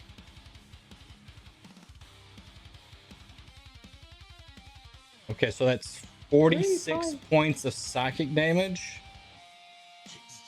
Halved How for mu- Trix because she saved. 46 psychic damage. And Okay. if you failed, you're stunned Hmm. until this creature's next turn. God, I just Sorry. want Keely's symbiotic Until- entity to last more than one until- fucking turn. Well, I mean, I'm Stunned okay until with the end of that. its next turn. I don't have a turn until the next. Yeah, Ugh. so it's through your next turn is what it is. Oh, Yeah. So you're stunned. what is You'll lose a Keely's turn stun? is basically what the penalty is. Shit! No! Keely can't lose a turn right now! I'll give you this little mark here Sanasi. because you'll be stunned. Damn it! So his Keely hasn't taken any damage besides this, right? So 46. Yeah, she took another 10. 10. Okay. I've got her damage marked. Okay. So, oh, do you want it on the token too? No, I was just putting it on the character sheet online. Yeah, no, I already marked it on the character sheet. Oh, did you? Okay. Yeah. Maybe I just need to refresh. I may have just She should be at 57. 57. She has 73. She took 46. And you said 10. Yeah, but she had her 10. 40 temporary hit points So from she should be at symbiotic entity. 57. So gotcha. Yeah. Okay, so they're stunned. You took 23. Okay, so Hjalrim's turn. Hjalrim's going to try to hit him with Eldritch Blast since it fizzled out last time. Okay.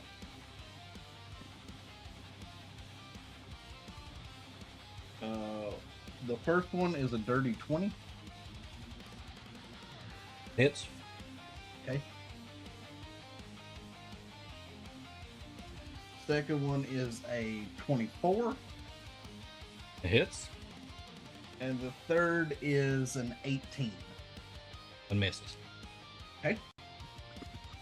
So 2 hit. That's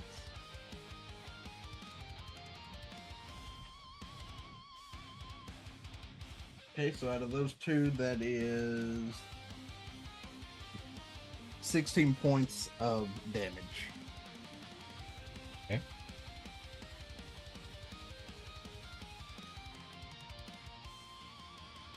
And that'll end his turn. Dara is no longer stunned. She'll get up and she is going to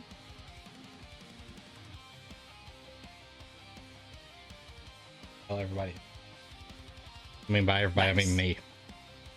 All the DMs say, including Clan.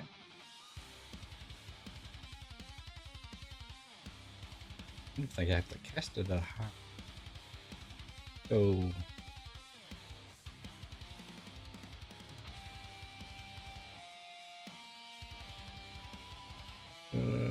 moreover, on its next turn, it must choose whether it wants to do a move, action, or bonus action.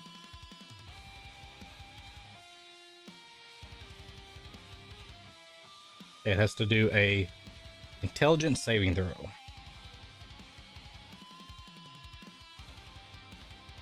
And it succeeds. It rolls a 28. So it takes half of 3d6.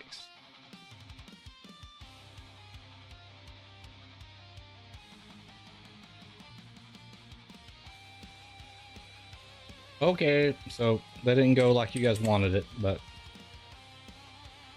Trix, you can go ahead and go. I'm gonna look to see if she has anything else that she can do as a bonus action.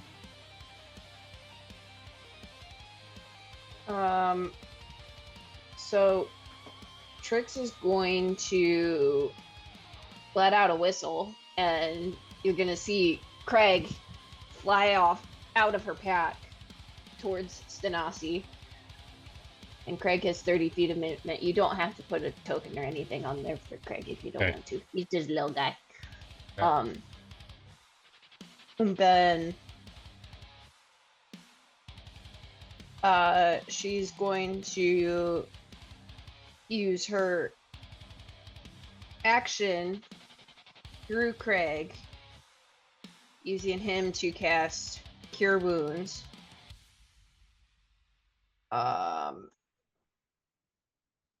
I do have that stocked, right? Yes, I do. At 3rd level on Stanasi, so that's going to be 29 hit points. Okay. And then for her bonus action, far can I move? So you're no longer unconscious, just prone.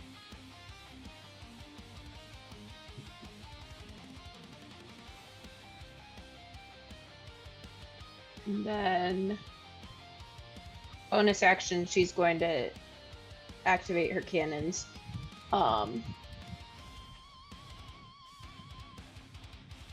And she's going to send out a wave of protective energy, 13 temporary hit points to anybody in that radius who doesn't currently have temporary hit points.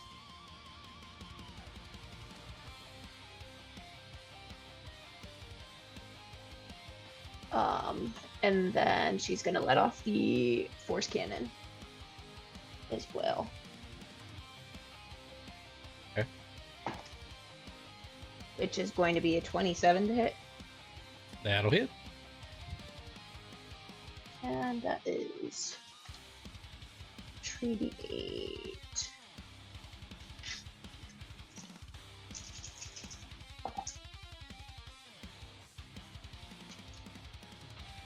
$19 force damage. And that, I guess, will be Trix's turn. Okay, so we're gonna go with Kadar here. He's going to run and jump up into the air again and swing at the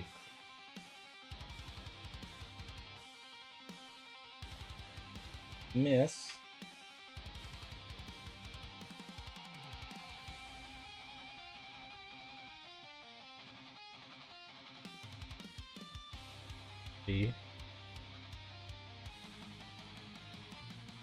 Actually, both misses. So he swings, and while it almost looks like it should hit him on the first one, it kind of just misses. He kind of floats back down, kind of looking at his hands. Ely is stunned. Hjalrim, you are now no longer stunned. Sweet. And am I prone? You are prone, so you have to. You stand up. It takes half your movement to stand up. Okay, so 15. I'm gonna go. Oh, I don't have actually control, do I? 5, 10, 15. I'm gonna go right here, if you wouldn't mind. Pretty please moving me. Yep. And then I had it right here. It's called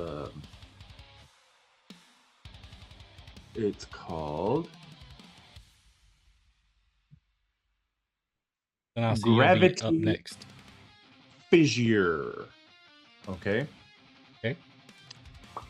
I'm gonna cast that. Now you're gonna have to help me out here on the rules there, DM. Okay. Because it seems to me that the rules are saying regardless of if you save, you still use the movement penalty is still enforced. But let me read Is this Where is this at?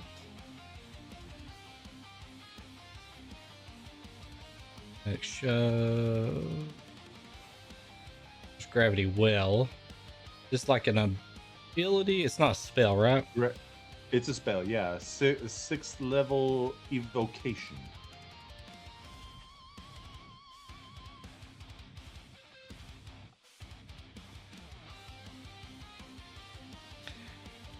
You manifest a ravine of gravitational energy and a line originating from you that is 100 feet long, 5 feet wide. Each creature in the line must make a Constitution saving throw, taking 8d8 force damage on a failed, taking half. Each creature within 10 feet of the line, but not in it, must succeed on a Constitution saving throw or take 8d8 force damage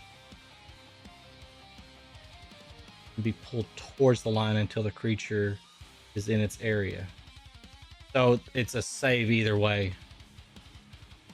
But for the damage though, right? But unless I'm tripping, it doesn't say that, because like when I did magnify gravity, it specifically says that on a successful save, a creature takes half as much damage and suffers no reduction in its speed. But on this one, it doesn't actually say anything about the speed. It does though, Russ. It says if they succeed on a strength save or take and be pulled. So if they fail they take the damage and get pulled. The other creatures. Oh, or take 8d8 force damage and be pulled. Wait, what? So the extra creatures, if No, they so it's succeed, they don't saying- get pulled. Yeah. It's saying people on the line have to make the save, but people within 10 feet have to make a save. And if they as save, well. they take half. But the people off the line, if they save, they don't even take half damage. They just nothing happens to them. They resist the pull of the gravity. The way I read it. Oh, okay. Well, heck, yeah, Where I'm it gonna try says- anyway. I ain't got nothing else going on. I mean, it's a good spell. I mean, the spell's centered on him, right? Oh, what's that?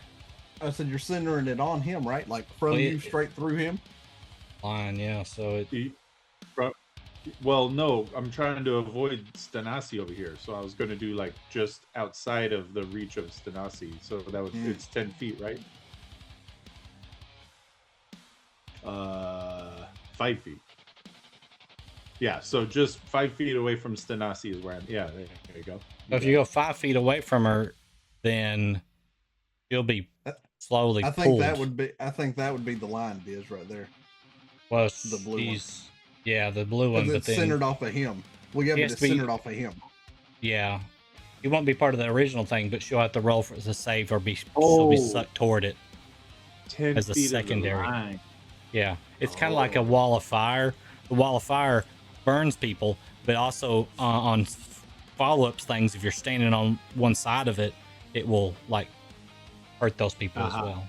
It's Well, a if you gravity will version allow of me that. to adjust it by 5 feet to make it 10 feet and avoid Stanasi, I'd like to do that. okay. 'Cause it So was not my if you're intention to doing go a for- straight line from you, Yeah. so you go right there, and then that's 5, 10, 15 feet away. Yeah. So that would Yeah. hit him, and it would. So let's just. Yeah. I like it. I love How it. long does this last? It's just the one. It's just the one action. It's not. Instantaneous. Yeah. So I guess it just moves them over a little, and then that's it. That's it. I mean, it hits him, so it doesn't pull him anyway. But okay, It was so going to be a Constitution. whole lot sexier when I had an angle to get him out over that liquid. I was going to like drag him out into the liquid and be like, "Man, fuck you." But anyway, it didn't happen. So I rolled 14. Oh yeah, you say that. So you get half of 34. So 17. Yeah. And no movement, right? Or I'm still a little fuzzy on that. Do you still get pulled or no pulled? Well, Your you con- would be your con he would be save's pulled 18, toward Russ. it. We'll say that it does pull him to the center there of it, since he's so large. You know, he's kind of Yay. pulled down into this like fissure that you've made through there. I did think this. All right. Well, that's all I got. Okay, Stenasi.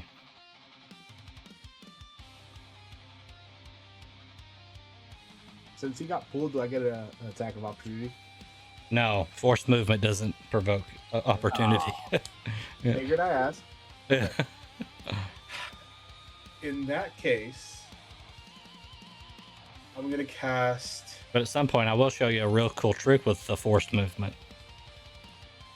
Uh-oh. Not with this guy. Let's skip that one.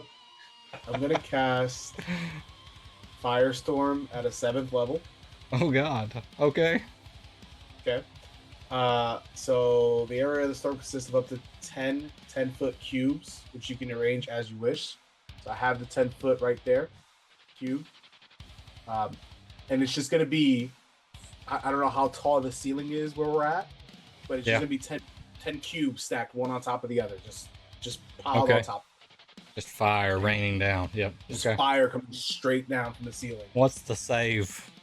It is Dex. a dex. It is a dex save, and I'm also going to cast Bend Luck as well. So take 3 from whatever you roll. Okay, that makes me roll a 2. Okay, perfect. So you are going to say, what was it? 7d10 damage. So wow, that's kind of shitty. Where's my roll history? I want to see the actual roll. So as of right now, you're taking 33, but can I see the whole roll? I will say, as you're casting this, right? Mm-hmm.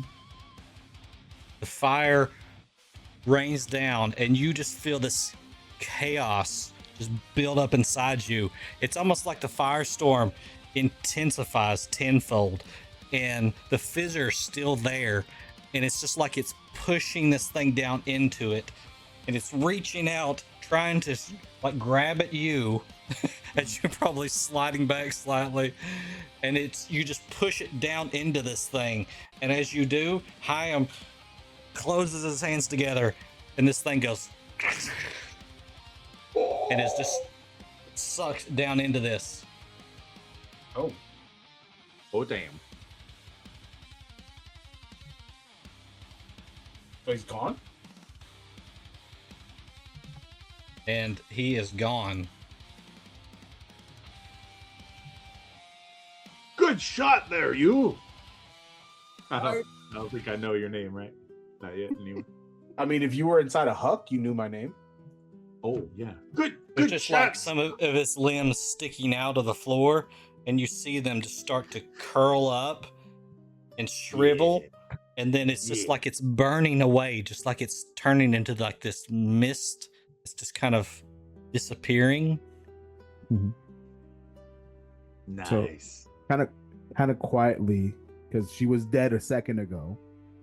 Kind of quietly, you hear Stenasi say, "That was for you, Professor," as that chaos came over her. Yes. Badass. So as that happens, you guys take a breath. As this happened all at once, Andros, you're on the floor over there, just kind of trying to swim, but you're just on the floor now. And Keely is the worst. Keely is clapping with excitement, and We're she's out of combat then? You are. I'm gonna Keely's run over. clapping with excitement as she casts Mass Cure Wounds. Run over and help Redman up off his feet. which can target up to 6 people. So who needs it most in the Thank you, area? kind lady. Adara. Yeah, Adara, Andros. And Rudius took a hit, didn't he? Oh yeah. Took some hits. He took a few. Kalen took some. I died. Came back. Yeah, we'll give Yeah. Stanasi more. And then yeah. is anybody else really Doors open up and Dain walks through. Hjalrim's Lunch. fine. Keely will hit herself though. Stops and is with the looking at 6. this thing dissolving. That's 28 hit points to all the people I listed. How many you broke up? 28. 28. 28. Okay. 28. What happened in here? That is what it is. I couldn't get back in. Your crystal apparently worked. Yeah, that was. There was a Maybe spider don't demon. leave the room next time we're doing something like this. Maybe just Fair so point. that I will add it to the notes. Yes. yeah, might want to put that with the magic stone experiment log. Just don't leave the room because you'll miss what the hell happened, including the giant spider monster, dude. There was absolutely a spider demon. Yes, about the large spider creature. Yes. One, where did he come from? Two, what the hell do you people do? Imagine it like a parasite that we just cured. Is that what Dain just said? Yes. Well, which one of you I turn fuckers had the and look at worms? I turn and look at him and go, "We? You weren't even in here." I mean, I provided the monolith here. Wait, so does this mean Hug is fixed now? He looks I'm- around. I'm gonna look over at Kadar like, Do I still see the purple aura around Huck's body? No. Huh. There It's is gone. one last thing that has to be done. Yes, getting me back to Baldur's Gate. I want some soup.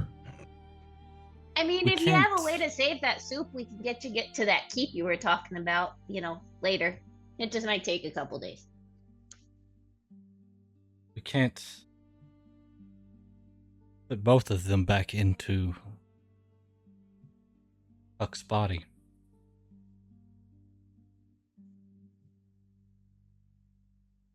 What about all the other warforges that you have?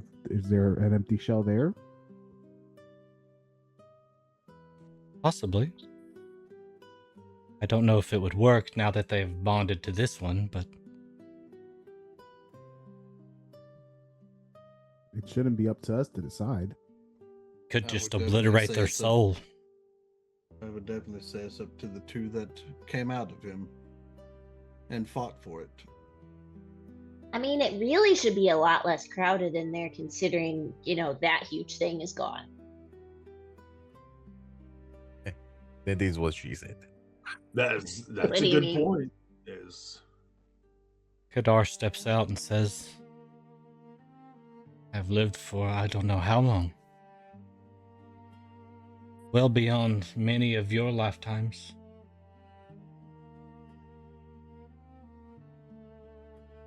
I think I should move on. wait, I mean, age before beauty or some such, right? Like you came from an earlier time, but I'm the older soul, right? He puts his hand up as you start to see a shift in the way he looks. No. Steps forward. You see Oh. Moses. An older version. See, I'm young at heart. A distinguished being, though. Same. You have your yes. Clooney years, though. Don't lose your Clooney years. Walks over to Hjalrim. This is your family, not mine. I have fought my fight.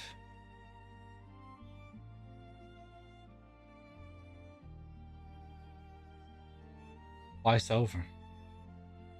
Your turn. Stay and protect your friends. And I will wait for you. Well, I'll do my best. It was nice sharing a body with you. I look forward to seeing That's you what he again. said. Let's say He reaches out and takes your hand. I will leave you with this. And he imparts, you feel something kind of cool kind of wash over your body. You don't quite understand it at the moment, but feels like some of his power has passed to you. Ooh. Turns back to My Dain. friend. How do I do this?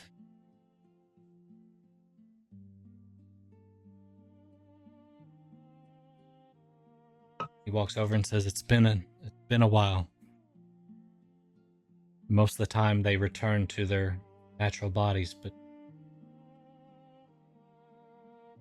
yours, not the case.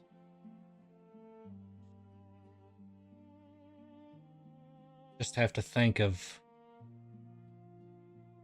where you came from, where you belong.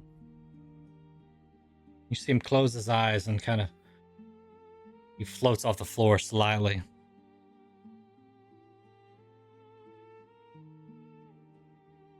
Opens his eyes one more time and looks down at Hjalrim. Thank you.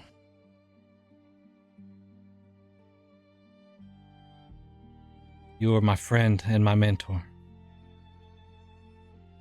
And I will see you again. Fair winds and And then he all kind that. of fades No. up into the air.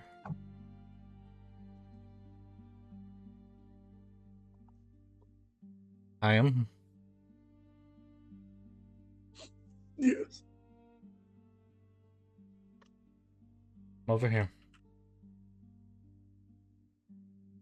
I can't actually move him. And he reaches down and touches Huck's body. And opens his eyes. When he does, they're like glowing this radiant golden color. He reaches out and touches your hand. And it's almost like he's a conduit, pulling you as you see Huck or Hjalrim start to fade.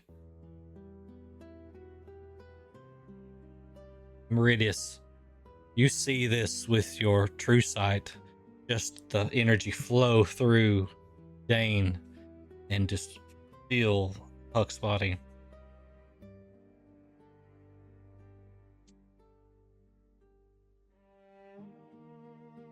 Steps back. His eyes returning. I still see the gold glow.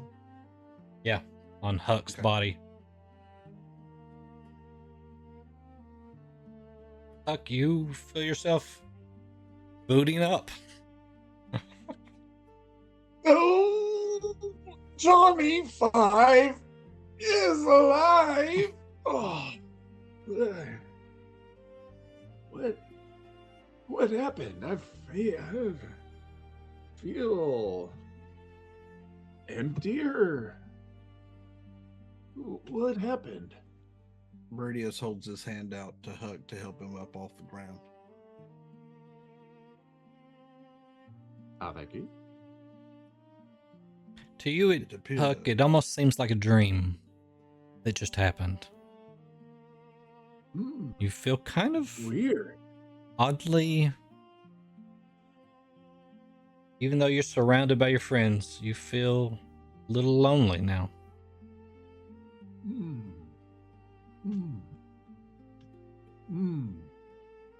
I think I might have lost something inside.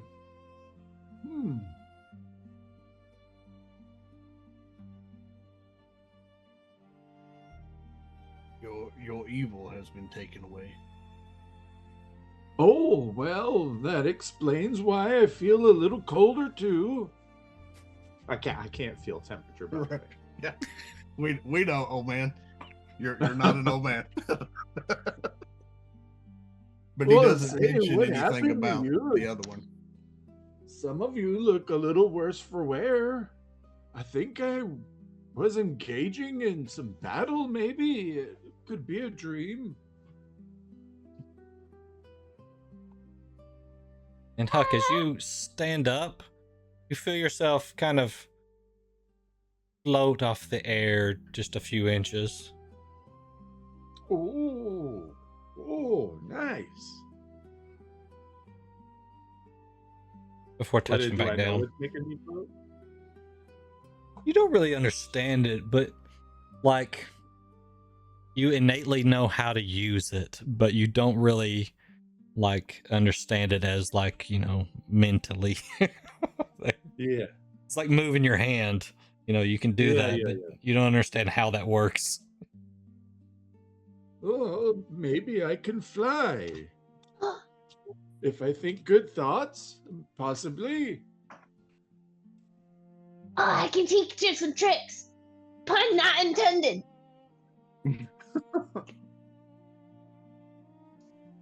No, I'm not entirely sure if I'm not still having a dream. What's... Oh, maybe a pinch is in order, and I float my bum at Meridius a little bit. Because of a dreaming, Meridius. I stab him in the butt with my trident. No, now Just a poke. Just a poke. I'm not trying to like impale you with it. Poke, he says. Okay. He's got it in fork mode, not in stab mode. I mean, you put your butt towards me. I'm gonna poke him with my trident. I'm not touching that. I don't know where it's been. I mean, his has probably been a lot less disturbing places than Andros. See, you guys just didn't know Hjalrim long enough because he's a bit of a jokester too. I'm just making that up right now, but there you go. Okay, well, I can still float. I'm still. Yeah. It's not. Okay, As much as you want to at the moment, yeah. You don't know the limitations of it, but yeah, you just kind of you're flying a little bit. Well, here we go. I'm just gonna maybe, cause this is different. It just be careful. You got to be careful with ceilings. You know, just be conscious of where the ceiling is at all times. That's a very important thing when you're learning to fly. Don't ask me why I'm saying that, but just remember that the ceiling is there. Well, you're the expert here. I'll take your word for it. This is I'm not gonna get any bunions anymore at this rate. This is fine. I feel that there are other matters we need to talk about. Just a few, yeah, maybe. Just a couple. Maybe there's somewhere a little more comfortable we can discuss these things. And he leads you out of this room and down the hallways and to just another like room that has a table and some chairs in it. All the while out, I'm gonna follow Trix, trying to take her lead and tell her about this horrible nightmare I just had with this creepy purple thing. It was awful. It is legs everywhere, almost kind of disjointed. Oh, yeah. And it had these crazy hops, man. It jumped everywhere. Well, how do you know? It's my dream after all. Silly. Well, you know what? We'll just say that we had the same dream and leave it at that. How about that, Huck? Oh, that means we're besties. When you dream in unison, it's they call them a unisom. That's when you're a bestie with a dream person. You're a unisom after that.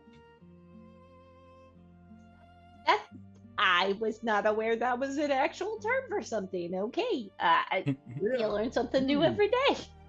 Yes, yes. I'm very old. I know some things. I'm very not old, so thank you for teaching me.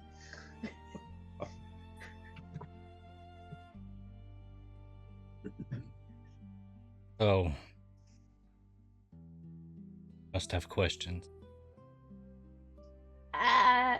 Yeah, just a few.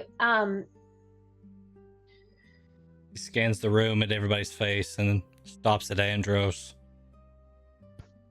And then goes back and looks at Yes, there are a few questions that we have, and by we I mean myself. Oh yeah, you've kind of stepped into some complicated shit here, man. I would A little like bit to know the complicated. name of the soup place. We can send you back to wherever you need to go if that's what you want. I mean, it would be nice, maybe.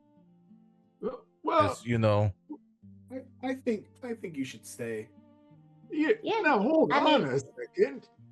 You want were to help just get in the revenge on the dream. twisted fuck who experimented on me and cut my wings off? Oh, do what? Yeah. Because that's what we're hoping to do here. At least that's what I'm hoping to do here shortly. Depending on the outcome of this conversation. But if you want to come along, you can. And if your soup making is half as good as your fighting, I think we can definitely share the space. When with you. I own the soup place, I do not actually make the soup. oh, There's a nice soup lady owner back at the said- soup store named Rebecca, and she makes all the soups. Can we bring Rebecca with us? I mean, maybe we would have to ask her. I'm not going to force her to come with us, but I mean, we can ask her. She's a very nice looking girl. I mean, and she can cook. Good lord. She's a very good cook. Not just soups. She does other things too. She can make soup. She can make a bread. She can make the charcuterie board. Oh, the charcuterie! What? I love the charcuterie. Now, does your place do a soup salad and breadsticks offer? You know, that's not a bad idea. Also, when you say she's a nice looking girl, have you met Kaylin? On a scale of like Oh, normal to hello. Kaylin, where would she fall? I would, you know, that's Kaylin -2, maybe. Oh. I mean, it's hard to compete with Elf. Yes, yeah. What about Keely? But now I do like Keely here. She's nice, and that she's the first person I saw. Nice. Yeah, she is nice. She's the first person I saw when I poofed through the Listen, portal. listen, let me tell you something about Keely. She is Really incredible, and has some really good shape. And for the sake of any impressionable minds who may be listening to our conversation, you shouldn't objectify women with a numbering scale because they are all precious to the most infinity degree in There wa- their uniqueness. there I was mean, no that is true. numbers. I hire There's normal to Keely. everyone. There was no numbers Okay. involved. I am just saying that when I won the soup place, it became well stocked with soups Ah, well, stop. and Pretty ladies? accoutrement. That's There is what he ladies. said. There is nice gentlemen. There is lots of things. I will add the unlimited soup salad and breadsticks. So that is a good idea. It's a very good idea. So, That do I mean get to you're go back or staying or going?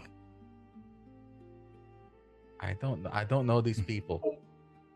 Well, my Like, name what is do I get Hart. if I stay? What do know? More I don't time know with most of Keely. them You either. get more time with Keely if you stay. The power of friendship. I'll take the first thing. The more time with Keely. Yes, I'll do that. Yes, let's do that. That is a mountain that needs climbed. Okay. Well, that's what That that's is- what he said also. Keely is small. She is not a mountain. Keely is small. If you join us, I can ensure that you get paid. It's good too. I like being paid. Yes, yes. These robes don't come cheap. If you want robes, we need to get into our bags later and find the robes that we got from this cult we joined for a little bit, because you would probably really like those. Our buddy Desmond was a big fan. It's funny. Most people don't know this, but cults have some of the best clothing. We might need to give you Meridius's though, because I don't think mine would be the right size. I do not think so. Also, what is with your wings? Oh yeah, he made them, and she's pointing at Dain. We made them. Well, yeah. It was a group effort. I mean, pair effort. The two of us did. Okay. So I mean, that is cool that you made your wings. That is neat. But what happened to the originals? See, you kind of showed up here as I was learning more of that actual story. Apparently, this crazy dude that he used to work with was fond of capturing magical creatures and experimenting on them, and that included fairies. Oh, that's rude. You bet. So, Working with Revenge is Quest. kind of stretching the relationship a little bit. We had A business some associate. dealings. A business associate of yours. Oh, Excuse me. I've had dealings before.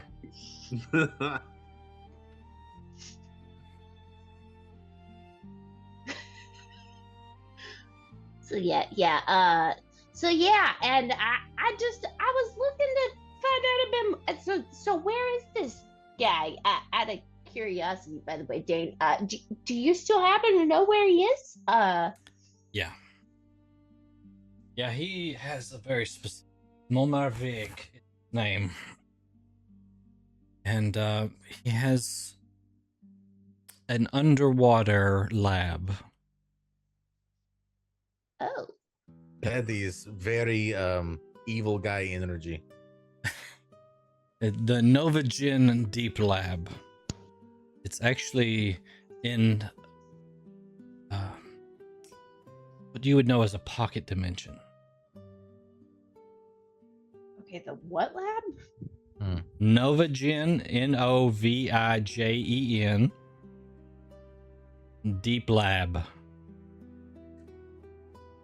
You really had me. I thought that I knew what you were going to say, and then you ended with dimension. Yep. You had me up until that point. Yes. So it's like when you go through the portal, except instead of coming out here, you come out in one of the other random dimensions that we have. And beyond that, people like Momar have the ability to either find or create these small pocket dimensions that they kind of control. Question. Yes. So let's say that a person had a building or establishment, right? And he maybe couldn't add on to said building, right? But if he used these pocket dimensions, like you said, right? So like maybe it could be like a pocket dimension, but they go poof into another room, but it's actually the pocket dimension. Could you like have a lot of these around a certain area, or like do they have to be spread out so far, or how does that work? No, they could be on top of each other, but that would take quite a bit of skill. It'd be very I love expensive. being on top of each other. Okay. Is this a skill that someone could learn? Maybe like a handsome, intelligent, charismatic business owner. That's how Momar or anyone else has done this. They've just learned it either from figuring it out themselves or someone teaching them. Okay, good. I'm staying. We're going to find this Momar Vig, and he's going to teach me pocket dimensions, pocket dimensions. Not the other word I was thinking. I'm probably gonna kill him before he has a chance to teach you, though. Did it start with a P? The other word you were thinking? Yes. Okay. So, Well, then do you know how to do it? And you could teach me. Dain, do you know how to do it? Possibly. He's the one. I who haven't teaches did it me on that everything. skill that the Novagen dimension is. You know, I haven't did it on that skill. I've did smaller ones. Well, these would be like rooms, for people to enter to eat the soup. Smaller ones become a little bit more of an issue because there's, keeping air in them becomes a problem, and then people suffocate. What if we add plants?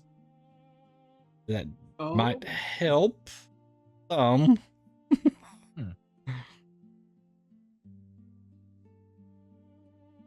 You know what? I'm sorry. I am taking up all your time, little blue fairy lady. I will just sit over here and shut up. So, scale from 1 to 10. How terrible of an idea would it be to just, guns blazing into this place and just, hey, motherfucker, time to die. No. Well, if the 9 of you were to do that, then you would probably all die. No. Right. Do our odds increase if he comes to us? If he comes to you, I mean, you might survive the initial attack, yes.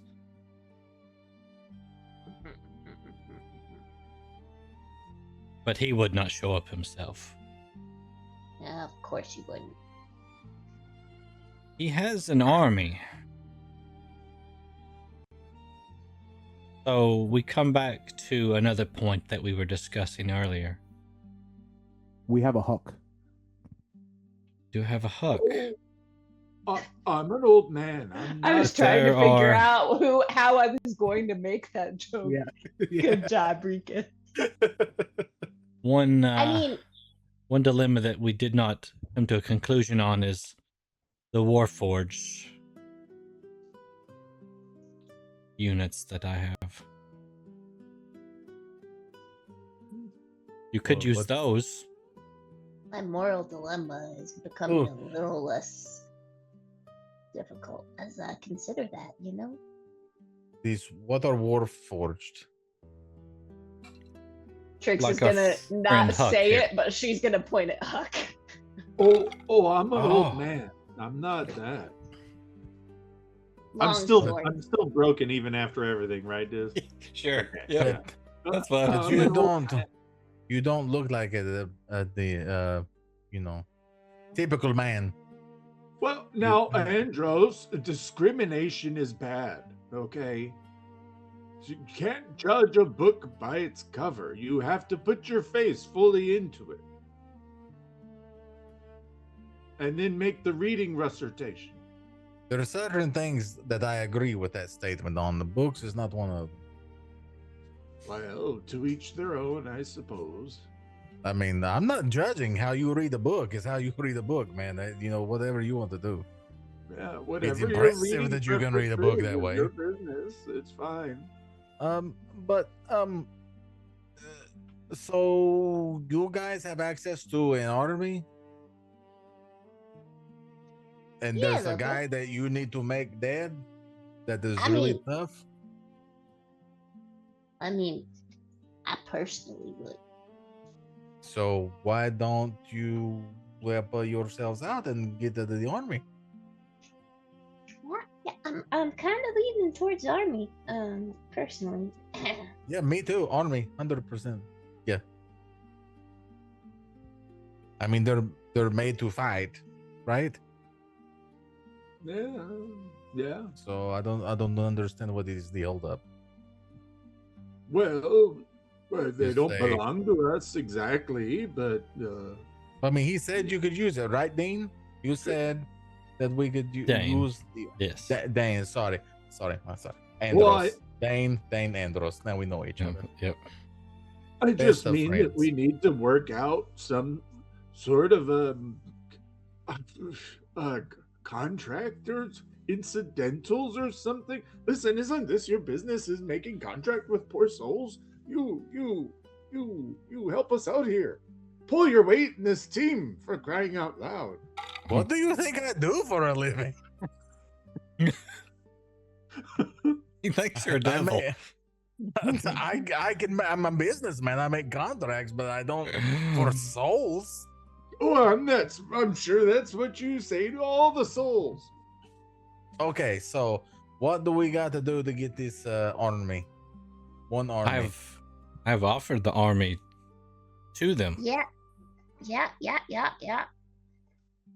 Okay, but like, you've actually met this guy. I don't have actually, speaking of this whole tattoo thing, if we were to take off, part of it or anything, would that be bad?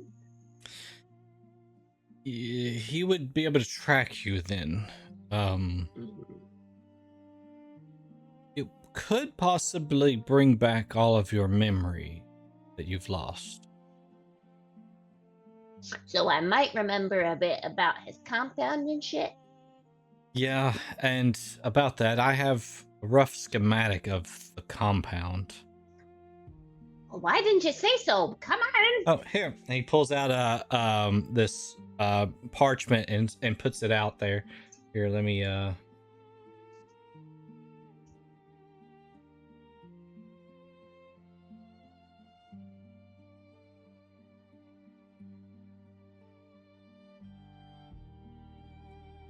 You guys see that in Roll20? Yeah. Kind of looks like a Pokemon. Pokemon.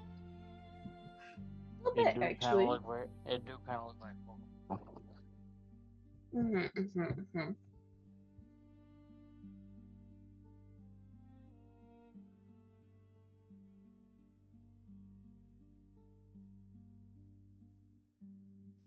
And in addition to this army, do you think any of the others would, also be interested in participating in this revenge quest? What do you mean by others? I mean, I'm not the only escaped experiment here. Kind of uprising of the lab rats. Yeah. It would probably help if you asked, yes. There's different ways we can look at this. If you want to take on a full frontal assault, then the more people, the better, probably. If you want to try to figure out a way to sneak in, we can use some of this force as a distraction, and you guys could sneak in, maybe.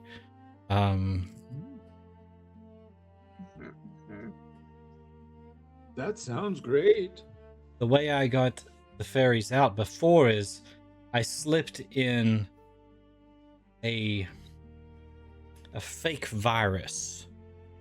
It was in engineered pieces, and it went in through this shipment of chemicals, and when it entered the facility, it passed through the security scans undetected, but once it got inside, it recombined, forming this fake virus, which tricked the system into opening the disposal in the containment where the fairies were kept and dumped them out like garbage. And then I was able to come in and save them without him realizing it was me. I'm not gonna lie, the garbage chute thing is giving me some unpleasant flashbacks right now. She's just gonna Oh, look it's over always at the garbage Radius. chute. I wouldn't know about the garbage chute. I use the elevator. Poor Orlando. Poor. I mean, that could work. That could work. Because like, you guys can try to talk me out of it, but I'm just like, this guy is a problem, and clearly he's stolen over how many? I got over 200 something out of the one bot at your other lab in town. How many exactly did we have for the fairies? 250 something, or were there more than that you got afterward? I can't actually. The DM speaking. I can't remember the exact number I said, but it was somewhere in that range. Yeah. 258.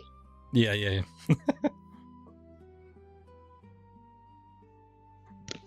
I mean, because I kind of see that as like borderline, There is a I'm problem. not going to say the word because we're on the internet. As you can see, it seems to be some type of floating structure, and that's because it is in a pocket dimension that he looks over at Meridius. Would be very similar to something you would know about. I would consider it very much like the plane of water.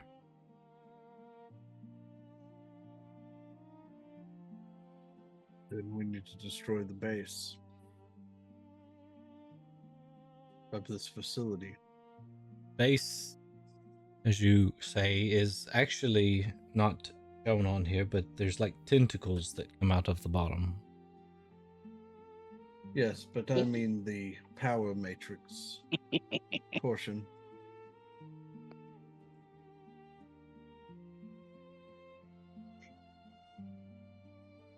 It would disrupt everything else, would it not? It could, yes, because it would cause it to shift. That could be one way that we cause a distraction, yes. Now, is your virus still in the systems at all or anything? Or like, do you have a way to get a new one in if they found that one? Possible, but Homer is not a dumb individual, and Right. if he figured out what exactly happened, then he would have some security measure to prevent it. We could try that again and try to have it open a disposal chute that you could maybe sneak in through while we're causing a distraction outside. Yeah, because what I'm thinking is, if we're gonna like cut the power and like do that kind of thing, we also might want to check and make sure that he doesn't have anybody else, locked up in cells that he's cut into. Oh, there's probably plenty locked up. The middle section there, the main floor, it has an entryway there, but it's typically not used because most people come in through portals, which is how you escaped.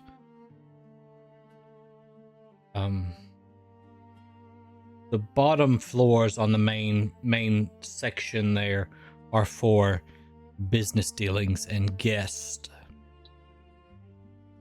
rooms and such. As you go up on that, the higher floors on that main section, you will find the labs that have been, we'll say, neglected by Momir. He's moved on to other experiments and left those labs to his lesser minions to experiment on all the creatures held on those floors. Do you have those letters? Oh yeah. So this wasn't actually you or anybody you know about writing back to me. No, Because it was supposed to connect to you, but you never got anything. So it Never wasn't did. you who was writing back. No. So who was? I don't know. She's If you will let me holding them see, out. we can maybe. Yeah. He kind of looks it over.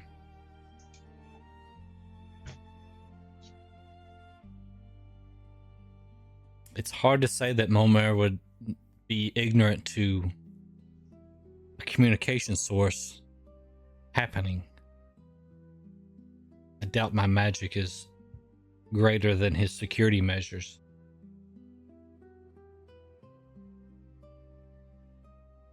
Don't.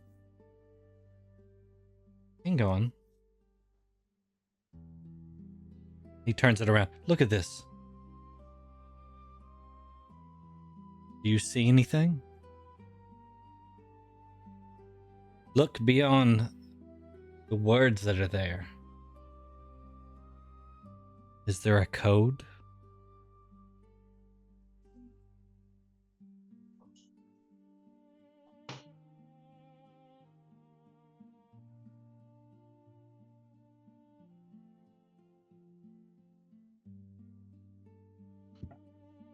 I may need a minute here.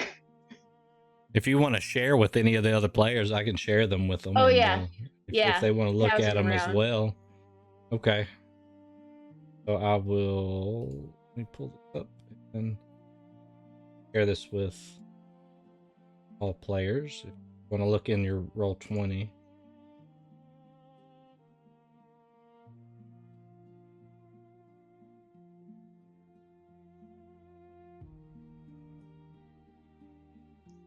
We're looking at the Pokemon looking thing? No, there's some. It's down in the handout section under characters. There are some tricks letters. Here, I'll pop one up on the screen for everybody to see. See that one? Yeah. There's 4 of them.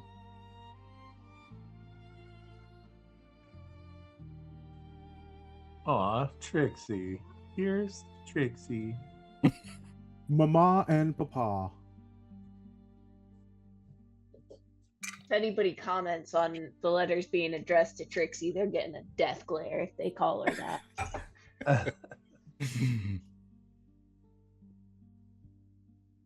Wait for 3 months from now when we have our next session.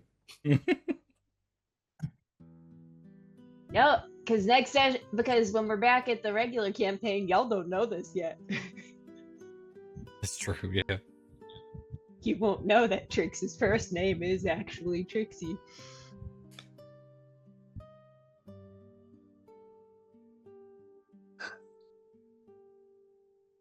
What? I'm so confused.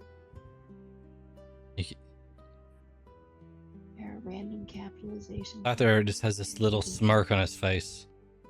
Like he wants to tell you, but he also wants you to figure it out.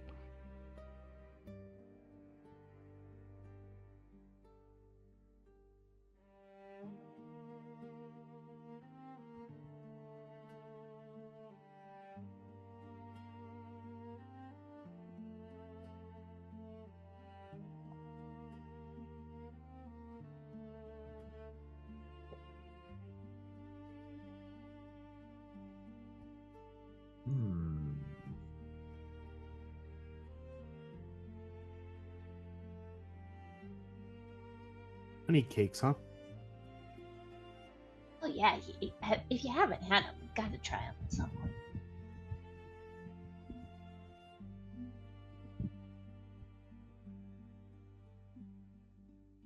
So confused.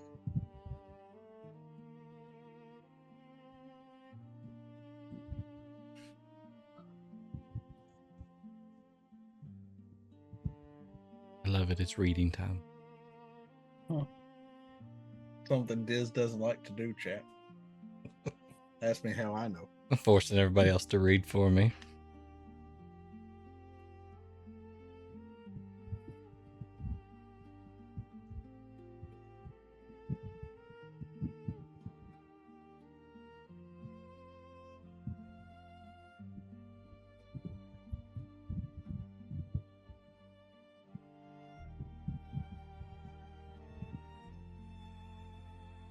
So cute. There's a code in here, huh? Yeah.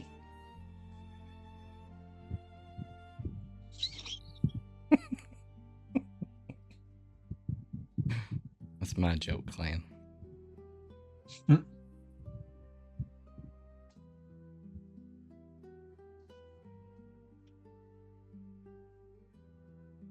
Does honey cakes have anything to do with it? No. Okay. Off. I would say Off. it's a very Elder Eye. simple code. I'm saying Elder Eye, Share, Off, and Blue Leaf are all in quotation marks. There was another one. Prickly. Prickly, Blue Leaf, Elder Eye, Share, Off. Am I on the right track? Dain looks over and just kind of shakes his head. Dang it. Thought I was cooking. Tiefling Triton. I mean,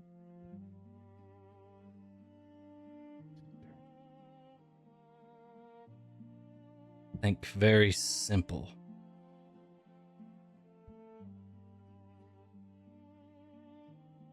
Gelatinous cube.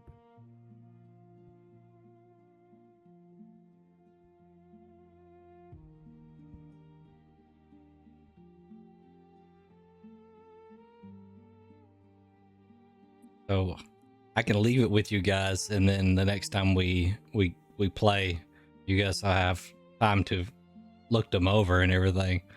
I've looked these over Dain- before, looking for codes before, and I haven't figured anything. Dain can also tell you, look, he knows. He figured it out immediately. No, I don't want it answered to us. Okay. Personally, I don't know. It being 11. So what we're gonna do is we'll leave this, and you'll know that there's a simple code in here, and there is the question of the Warforged army, and it would be good if Judgy was here, to weigh in on that. There is one other thing. Oh, There is shit! one other thing he brought up. Oh shit! I There's think I did. Hang on, actually stand a couple by. things, but I think I know what you're talking about. Something related to Meridius. Yep. His weapon. Yep. So there are a couple things that you guys can bring up. He's not just going to offer things, but if you ask questions, he might I think I be figured it out. persuaded. Okay. What you got, Trix? Hang on. I still need more time, but I think I've got it. Oh, dang it.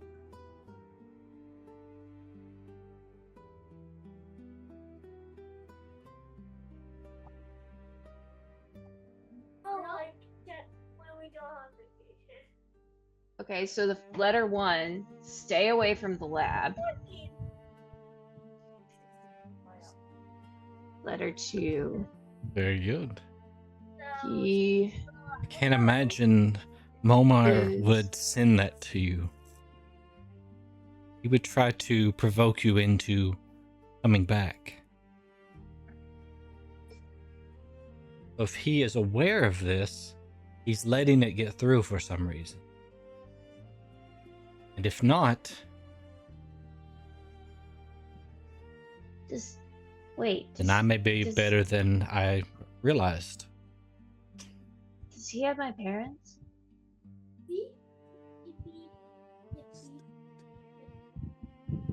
he is looking for you. It appears that these would have came from them. Oh, okay. So I could only assume that they are still alive. They That could be. They track the mark. Anybody looking at Dain instead of looking at the letters? Not me. Andros, roll an insight check. Okay. Okay. And stay hidden. Last one says stay hidden. I got that one. Ooh, 19. 19. What you notice is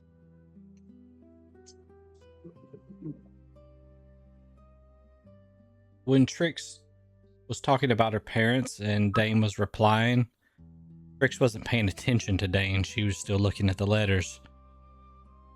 You sense a sadness in his face.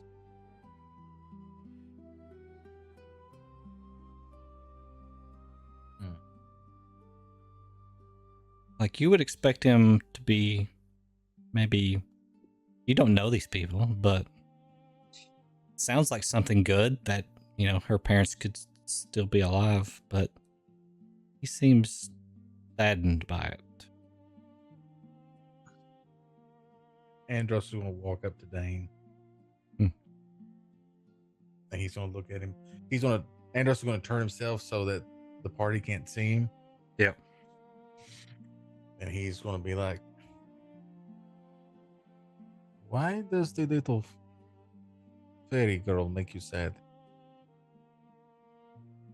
Really, persuasion.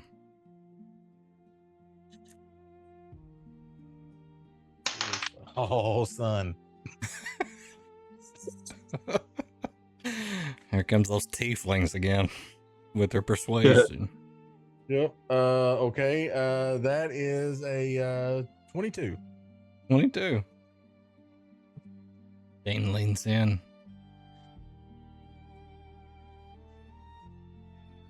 And says,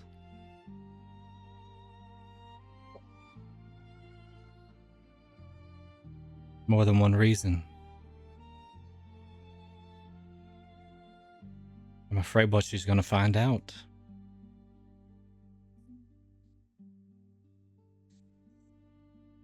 But what is the worst that she could find out about?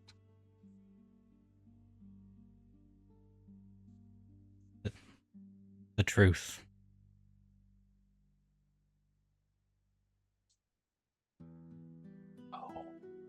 The other is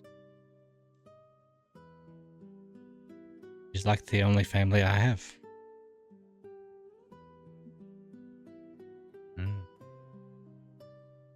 Family is an important thing. You already left once, and this time it will be for good.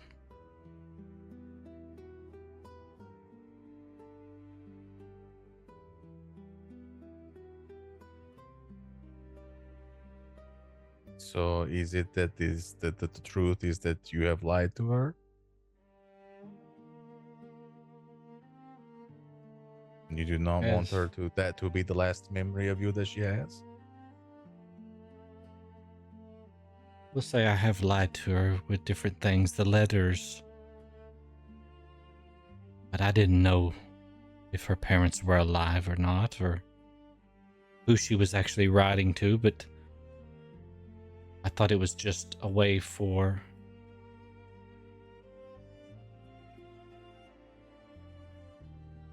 me to see what she remembered and Go to how I sleep. could help her. Well, that is And it- come from a place of good, right? But these things, the fey magic that she has that protects her, it changed the magic in these things. I don't know what she's going to find. But I suspect that it's not exactly what she remembers.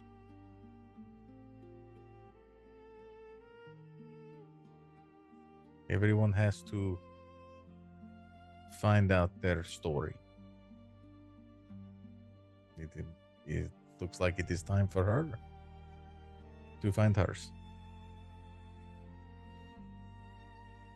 And then I can get back to my other endeavors.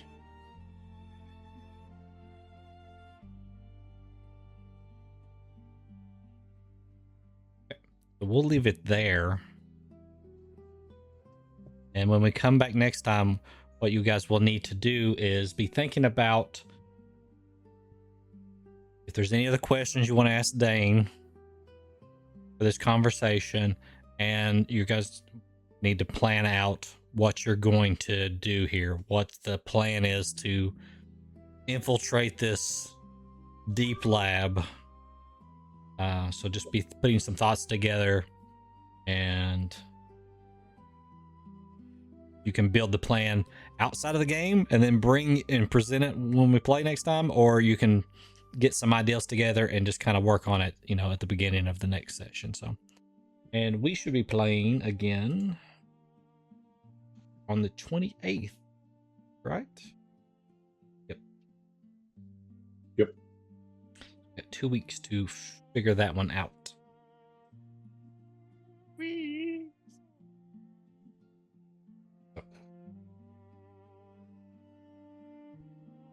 need Russ to do that. Eh? Oh. And then maybe one of these. We gotta have one of those. All right. So, a lot of crazy stuff happened. So, before we go, we're going to just shout out the people that do streaming with us. We'll start with Double Up Buck down there. Does it backwards from you, Clan. He always does me first. Even while I'm taking notes.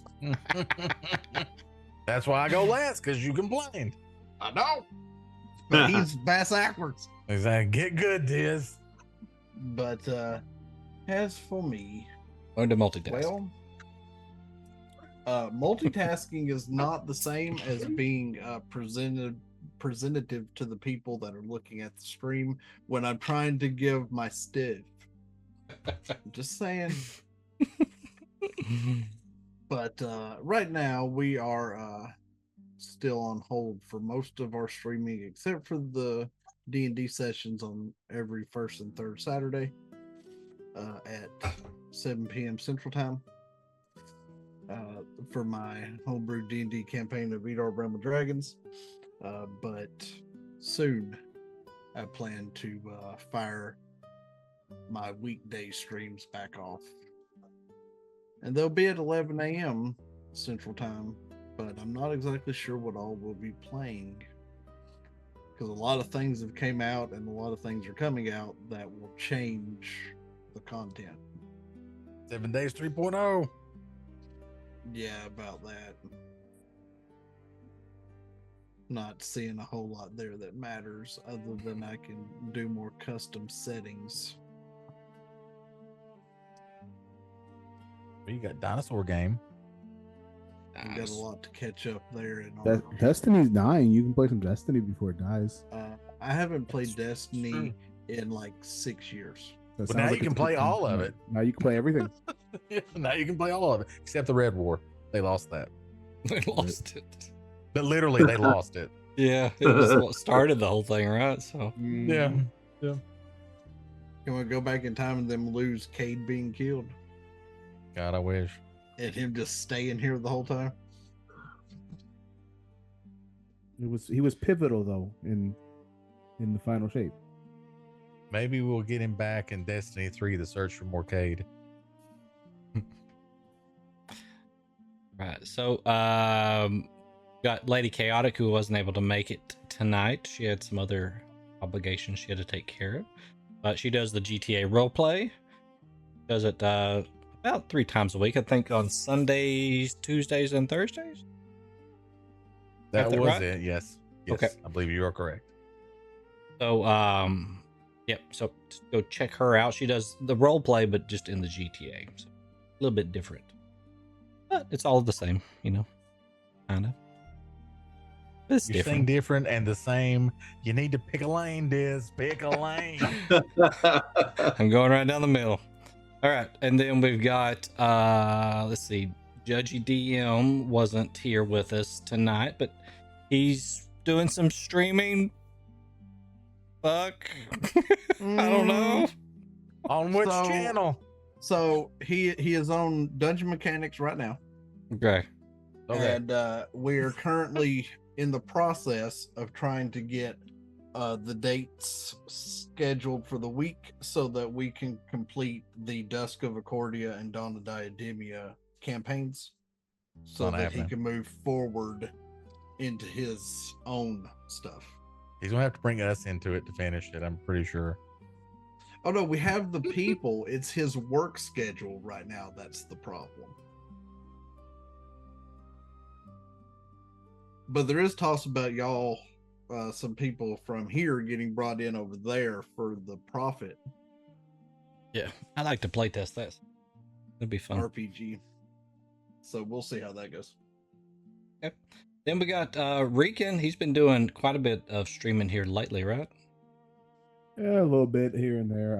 We just wrapped St. Jude month a couple weeks ago. We raised a little over $2,000 for the kids of St. Jude over our charity stream weekend with GK Burn. You can follow me on Twitter. I'm back in the gym trying to get back into marathon shape and hear my hot takes on the World Cup, which shout out to Ivory Coast for beating Ecuador. I'm not salty about it at all.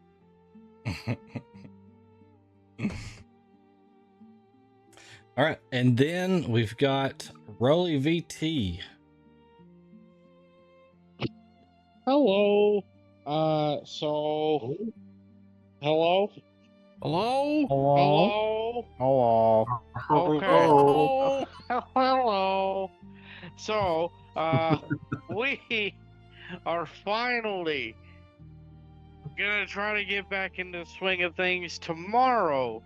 Big news. Tomorrow is our return stream for the first time in probably like 8 to 10 months. I don't know how long it's been It's been a long while now. So, yeah, tomorrow, 12 noon Eastern Standard Time, we're kicking things off, and we're gonna see how things go from there. Yeah. There you go. Definitely check that out. That's And true. I know for then- a fact he's got his OBS and alerts ready. He's raring to go. Yeah. And then over here on Nerdicopia, we've been doing our D&D, of course, on the 2nd and 4th Sundays of the month at 7 p.m. Eastern. And then we've been doing Three Old Men. We've got that rolling pretty regularly on Thursdays at 10:30 p.m. You can check out me and Clan Diesel and Double Up Buck as we kind of chit-chat about things. Right. As long as we take our medicine. is As long as regular we now. regular. Thanks to our new sponsor, Metamucil. question for the Nordicropia guys. Yeah. Are y'all gonna do an Ocarina of Time replay now with the remake coming out? You gonna run Yes. that back? Get it right here. Hey, there you go. I've got It's my when the new one comes out. I got my retro HD right here, the analog retro HD for the Ocarina of Time. He's Played on talking there. about the new one. Oh, the new one. Well, I mean, that's not coming out until we don't know when, right? No. Probably I was December. asking. Yeah, I was asking if you guys are gonna rerun it before the new one comes out. Yeah, that's what it was. Oh, No. I don't know. I would. The first time I played through, I will say I had a controller that was a little wonky, so it was really hard to play. It was on an emulator, so the timing was off, so all the games were really hard. And if you know me, I really like the games inside the games. Yes. I'm still waiting for you to make Clan do Majora's Mask. Oh yeah. Fuck you. We had a goal, or we had a talk about if there was a goal, man. I'll make you meet that Remember? goal. And if he dies, he has to start from the beginning again. Yeah, hardcore Majora's Oh, Mask. No, I this will be my final stream with Nerdicopia Network. But that's the two streams we have been doing here lately. Hopefully we can get some of the other streams back up and going. And we've got like they were saying, a lot of good games that come out. Like Clan was playing Adventures of Elliot last Adventures night. of Elliot. Mhm. I mean, that was just fun watching you play it.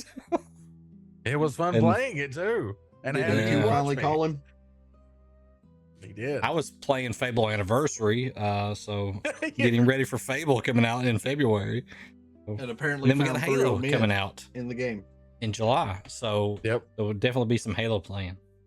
We also got Valheim coming Lasso? out soon. Valheim, yes. Yep. Guys gonna run some Valheim's great. Lasso in Halo? What game? Gonna run some what? Lasso in Halo? Oh, Lasso, yeah. Little legendary all skulls on. Mm-hmm. Maybe not on the first playthrough, but we'll get there. And then, of course, we have all of the required stuff that streamers are required to have. We got nerdicopia.net where you can buy merch. We've got all your socials on the link tree. We've got a Discord. Join the Discord. You'll know what's going on. You can hang out with us and talk with us. And then we've got still 2 YouTubes, but hopefully we'll get around to fixing that at some point. We're going to fix it, and then we'll have 47 YouTubes. So actually be more YouTubes. One for each campaign. One for each show. That way it's all Yeah, separated out. One for each show. Yeah, all the D&D will always be together, Yeah, it'll be. but the campaigns will be separated into playlists. But anyway, we're gonna get out here because it's like 100 degrees in this room. So I am dying. So we're gonna get out here and we'll see you in 2 weeks, I guess, when we invade the deep lab. All right, we'll see you next time. Later, That's what the everybody. kids are calling it. My job. Yeah. Go raid that deep lab. Real deep.